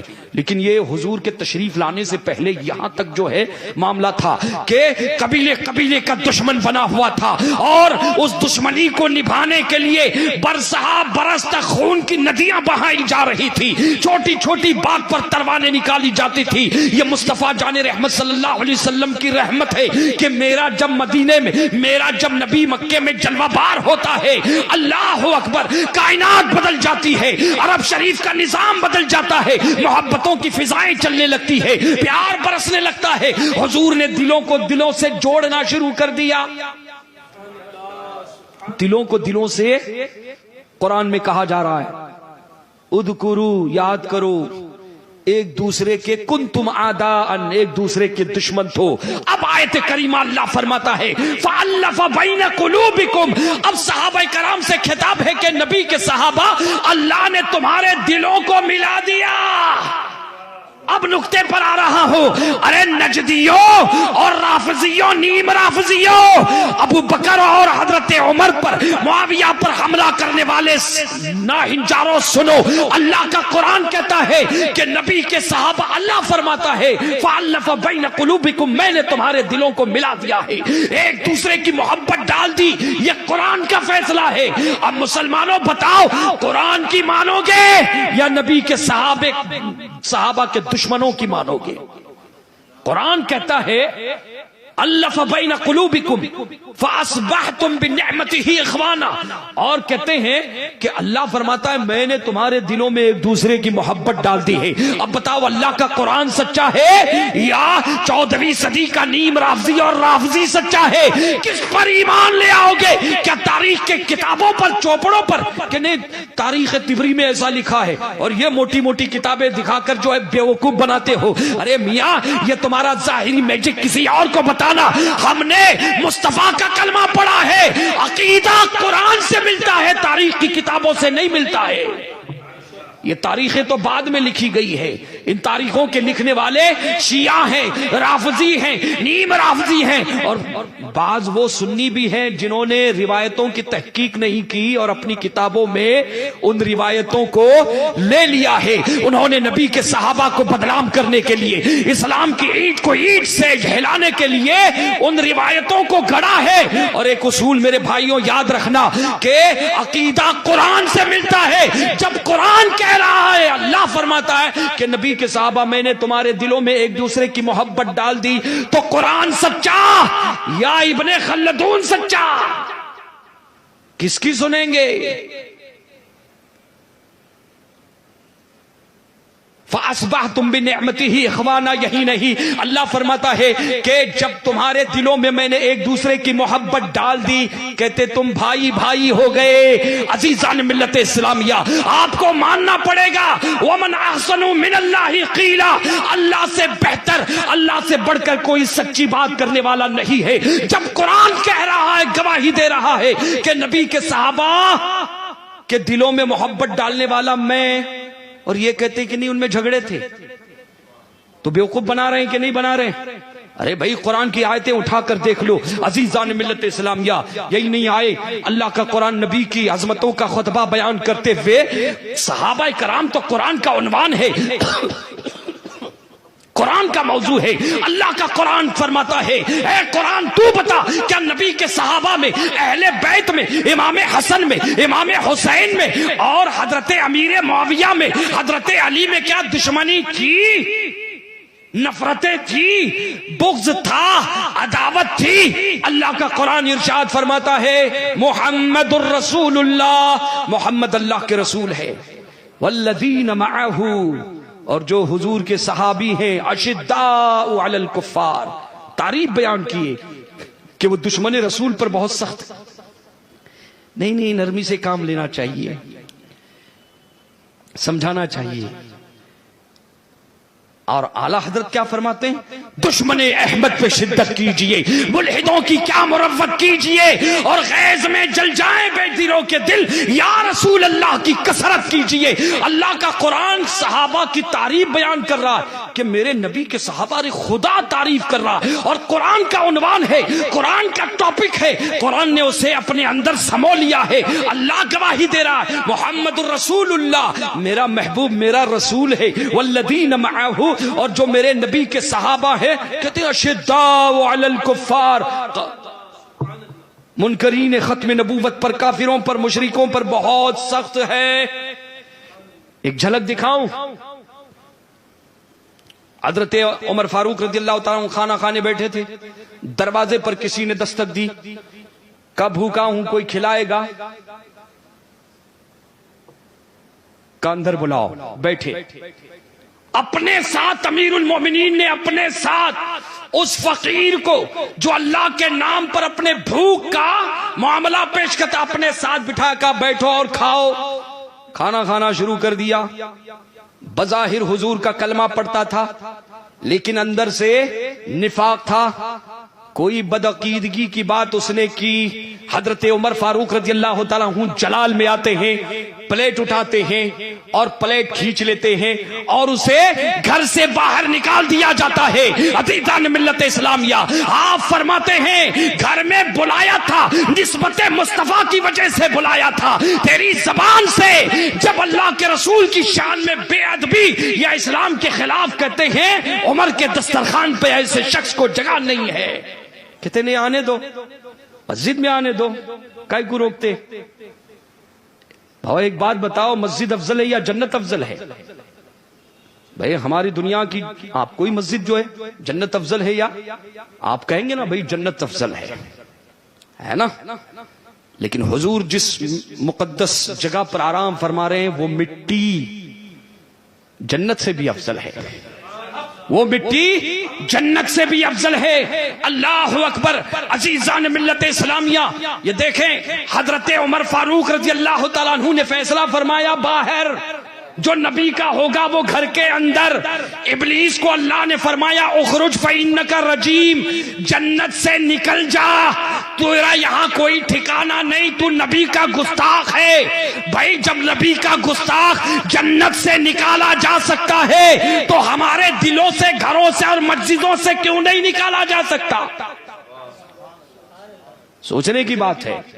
لیکن قرآن نے کیا کہا؟ وَلَٰكِن لَّا يَعْلَمُونَ، صحابہ کو بیوقوف کہنے والے لا یعلمون، جانتے نہیں ہے۔ اصل معاملہ یہ ہے کہ جہاں گستاخی آ جاتی ہے، جہاں صحابہ کی گستاخی آتی ہے، جہاں نبیوں کی گستاخی آ جاتی ہے، اللہ وہاں شعور کی دولت کو ختم کر دیتا ہے، اور وہاں پر ختم اللہ علی قلوبہم، اللہ مہر لگا دیتا ہے۔ اب ان کا کوئی ہدایت دینے والا، ان کا وہ ہدایت کے قابل نہیں رہتے وہ۔ تو اللہ قرآن میں فرماتا ہے محمد الرسول اللہ والذین معہ اشداء علی الکفار رحماء بینہم۔ توجہ اس نقطے پر جو ہے توجہ دے، رحماء بینہم۔ اللہ گواہی دے رہا ہے کہ میرے نبی کے صحابہ، چاہے حضرت ابو بکر ہو، چاہے عثمان غنی ہو، چاہے مولا علی ہو، آپس میں شیر اور شکر ہے، ایک دوسرے کے لیے ان میں بہت زیادہ کہتے ہیں رحماء بینہم، آپس میں بہت رحم دل ہے۔ اب بتاؤ قرآن کہہ رہا ہے کہ رحم دل ہے، اور یہ ابن خلدون تاریخ طبری کا اس کے اچھا حوالے بھی دیتے ہیں نا، بیوقوف بناتے ہیں۔ اور ہماری قوم یہ سمجھتی ہے کہ واٹس ایپ پر اگر کوئی کلپ آ گئی تو سمجھتے ہیں کہ وحی خدا آ گئی ہے معاذ اللہ رب العالمین، اسے بٹن دباتے ہیں، نہ تحقیق کرتے ہیں۔ میاں جہاں نبی کے صحابہ کی گستاخی ہو رہی ہے، ایسی جگہ سے ہٹ جانا، کیونکہ ایسی جگہ اللہ کی لعنتیں برستی رہتی ہیں۔ حضور نے فرمایا میں اپنی طرف سے بات نہیں کر رہا ہوں۔ تو قرآن کہتا ہے رحماء بینہم، آپس میں بہت زیادہ رحم دل ہے۔ عزیزان ملت اسلامیہ، اور قرآن ارشاد فرماتا ہے کلن وعد اللہ الحسنی، نبی کے تمام صحابہ جنتی ہے، اللہ نے ان کو جنت کا وعدہ فرمایا ہے۔ ایک جگہ اللہ فرماتا ہے اولئک ھم الصادقون، یہی سچے لوگ ہیں۔ اور پھر اللہ نے ان کو ایک سند عطا فرمائی، رضی اللہ عنہم ورضوا عنہ، اے نبی کے صحابہ اللہ تم سے راضی اور تم اللہ سے راضی، تم اللہ سے راضی اور اللہ تم سے راضی، اور ایسا راضی ہوا کہ دنیا میں ہی انہیں جنت کی بشارت دے دی۔ لیکن دو صحابی ایسے ہیں، میرے مصطفیٰ کے دو صحابی ایسے ہیں جو جنت میں پہنچ گئے۔ توجہ، جو جنت میں، بھئی آدمی جنت میں کب جائے گا؟ نمازی کا انتقال ہو جائے یا کسی روزے دار کا انتقال ہو جائے، کہتے قیامت میں حساب و کتاب ہوگا، اس کے بعد جنت میں داخل کیا جائے گا۔ صحابہ کرام بھی جو ہے قیامت کے بعد جو ہے جنت میں داخل کیے جائیں گے۔ لیکن بڑی ذمہ داری سے کہہ رہا ہوں کہ دنیا میں دو صحابی ایسے ہیں جو وصال کے بعد سیدھے جنت میں داخل۔ کون؟ وہ حضرت ابو بکر صدیق اور حضرت عمر فاروق رضی اللہ تعالیٰ عنہ ہے۔ اور دلیل لے کے جائیں، ایسے جو ہے ہوائی فائرنگ نہیں کروں گا۔ ارے میاں بریلوی جب بولتا ہے نا تو کتاب و سنت کی روشنی میں بولتا ہے۔ عزیزان ملت اسلامیہ، میرے ابو بکر پر حملہ کرنے والے یہ رافضی اور نیم رافضی سن، مصطفیٰ نے فرمایا ہے، نبیوں کے امام نے فرمایا ہے، ما بینا بیت بیتی و منبری روضۃ من ریاض الجنہ، کہ میرے گھر اور ریاض الجنہ ہے، یہ جنت کا باغ ہے، یعنی میرے مصطفیٰ جہاں آرام فرما رہے وہ جنت کا ٹکڑا ہے۔ حضور نے اپنے بغل میں ان کو جگہ دی اور قیامت تک کے آنے والوں کو پیغام دیا کہ یہ میرے دونوں وزیر ہیں۔ اور حضور نے فرمایا، ارے نبی فرما رہے ہیں، یہ آج کے ان چوچلوں کو مت دیکھنا میاں، میں ان کے بارے میں کل انشاءاللہ آپ کو بتاؤں گا کہ حضور نے پہلے ہی بتایا تھا کہ قرب قیامت ایک جماعت ایسی آئے گی جو نام تو علی علی کا لے گی، اور حضرت علی کے سامنے فرمایا تھا، علی سے مخاطب ہو کر فرمایا تھا کہ علی میں تمہارا نبی تمہیں خبر دیتا ہوں کہ ایک قوم ایسی آئے گی جو تیرا نام لے گی، علی علی علی علی، اور تمہارا نام لے لے کر لوگوں کے ایمان کو لوٹے گی، ایمان پر ڈاکے ڈالے گی۔ فرماتے ہیں ان کو رافضہ کہا جائے گا، حضور نے الفاظ بھی بتائے ہیں کہ ان کو کیا کہا جائے گا، رافضہ کہا جائے گا۔ علی ایمان ان کے حلق سے نیچے نہیں اترے گا، وہ اسلام سے خارج ہو جائیں گے، وہ بظاہر تیرا نام لیوا ہوں گے لیکن ان کا اسلام سے کوئی تعلق نہیں ہوگا۔ علی تمہاری محبت میں وہ لوگ گمراہ ہو جائیں گے، وہ میرے صحابہ پر اور دین کے بنیادی چیزوں کا انکار کریں گے۔ حضور نے تو ہر فتنے کی خبر دی تھی نا بابا، قیامت تک کے ہر فتنے کی حذیفۃ الیمان سے پوچھ لیں آپ، حذیفۃ الیمان سے آپ تاریخ اٹھا کر دیکھیں، نبی کے صاحب اسرار ہیں، حضرت ابو ہریرہ کو پوچھ رہے ہیں آپ، عزیزان ملت اسلامیہ، قیامت تک کا پورا نقشہ میرے مصطفیٰ نے اٹھا کر بعض صحابہ کو دکھا دیا تھا کہ ایسا ہوگا ایسا ہوگا۔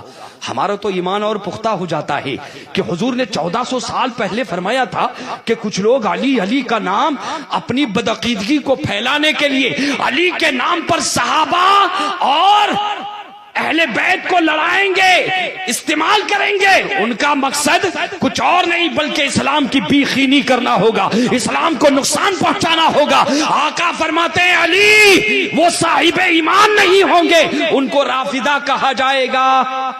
اگر وہ تمہیں ملے تو قتال کرنا، یہاں تک حدیثوں میں آیا ہے، اگر وہ تمہیں ملے تو کیا کرنا، قتال کرنا۔ تو حضرات محترم، قرآن کی میں نے 4 آیتیں پیش کی جس کا لب لباب یہ ہے کہ نبی کے صحابہ آپس میں رحم دل، آپس میں فَأَلَّفَ بَيْنَ قُلُوبِكُمْ، اللہ فرماتا ہے میں نے محبت ڈالی ہے۔ علی اور امیر معاویہ اور جتنے صحابہ کہتے ہیں محبت ڈالنے والا میں، جب اللہ فرما رہا ہے، اور قرآن سے بڑھ کر کون سا حوالہ ہو سکتا ہے، کتاب اللہ سے بڑا حوالہ کیا ہو سکتا ہے۔ ایک اصول یاد رکھنا، کبھی بھی آپ یاد رکھنا کہ تاریخ کی روایتیں جب قرآن سے اور حدیث سے ٹکرا جائے، قرآن کیا کہتا ہے، نبی کے صحابہ عادل ہیں۔ عادل کا مطلب جو نفس کی طرف، نفس ہوا کی طرف، خواہشات کی طرف، غلط کاموں کی طرف راغب، اللہ انہیں تقوی اور طہارت کی زندگی وہ سقا ہوتے ہیں۔ آپ سمجھ رہے ہیں، کبھی عادل ہیں نبی کے سارے صحابہ۔ اور آج کا کوئی مورخ، اور میں نے بتایا نا کہ یہ جھگڑے کیوں ہو رہے ہیں، سب یہ شیعہ لوگوں نے، رافضی لوگوں نے، یہودیوں نے اور نصرانیوں نے اسرائیلی روایات اپنی کتابوں گڑبڑ کر دیا ہے سب، اور لوگ پڑھتے نہیں۔ اور کچھ سادات کرام بھی، اللہ ان سبوں کو ہدایت عطا فرمائے، ان سبوں کو، ارے حضور کے گھر والے اور نبی کے صحابہ سے لڑے، یہ تو ہو ہی نہیں سکتا، یہ تو ہو ہی نہیں سکتا۔ بس یہ اس وقت جو حالات جو چل رہے ہیں، اس حالات کے تناظر میں کہ کرب و بلا کی دھرتی پر امام عالی مقام امام حسین رضی اللہ تعالیٰ عنہ کا یہی پیغام تھا، خلافت کے نظام کو، اور مصطفیٰ جان رحمت نے جو نظام دیا تھا، جو محبتوں کا پیغام دیا تھا، یزید پلید لعین اسی نظام کو درہم برہم کرنا چاہ رہا تھا۔ صحابہ نے ہمیں قرآن دیا ہے، آج ہمارے پاس قرآن ہے اور حدیثوں کا ذخیرہ ہے، تو یہ صحابہ کرام کی محنتیں اور جد و جہد ہے، اس واسطے کو نکال دیا جائے۔ اس لیے اپنے دائیں بائیں برابر دھیان دیتے رہنا، کوئی وارثی آئے، کوئی چشتی یا چرسی آئے، کوئی قادری یا پادری آئے، جھولا جو ہے بدل بدل کر آئیں گے، چہرے پر ہزاروں نقاب لگا کر آئیں گے اور بھیس بدل بدل کر آئیں گے. اگر اسے بے نقاب کرنا ہے تو ایک نسخہ بتاتا ہوں، انشاءاللہ وہ نسخہ اگر تم نے استعمال کر لیا تو وہ چرسی بھی بے نقاب ہو جائے گا، وہ پادری بھی بے نقاب ہو جائے گا. اور وہ نسخہ کیا ہے؟ مسلک اعلی حضرت ہے. اعلی حضرت جو ہے کسوٹی ہے، بس نام رضا کو لینا، حق اور باطل کی پہچان ہو جائے گی. وما علینا الا البلاغ. کل انشاءاللہ حضرت عمر، حضرت ابو بکر صدیق اور حضرت عثمان غنی کے اہل بیت کے ساتھ خصوصی تعلقات کیسے تھے. آج تو میں نے کچھ بس صحابہ کرام کے بارے میں کچھ اور بھی چیزیں بیان کرنی تھی کہ حضور نے کیا فرمایا ہے. تو کل انشاءاللہ اس تعلق سے کہ اہل بیت کے ساتھ خلفائے ثلاثہ حضرت ابو بکر، حضرت عمر فاروق اور حضرت عثمان غنی کتنی محبت تھی اور کتنا ادب کرتے تھے. آئیں کتاب و سنت کی روشنی میں پریکٹیکل جو ان کو دیکھیں، پریکٹیکل دیکھیں. یہ تاریخ کے چوپڑے نہیں، میں حدیثوں کی بات کر رہا ہوں. مستند کتابوں کی روشنی میں انشاءاللہ کل ہم پڑھیں گے کہ کتنا ادب کرتے تھے. وہ حضور کے صحابہ تھے بھائی، حضور کے صحابہ تھے، وہ نبی کے صحابہ تھے. ایسے گھنونے کام، دشمنیاں اور حقارتیں اور ایک دوسرے کو، حضور کے صحابہ، الیاذ باللہ الیاذ باللہ. وما علینا الا البلاغ.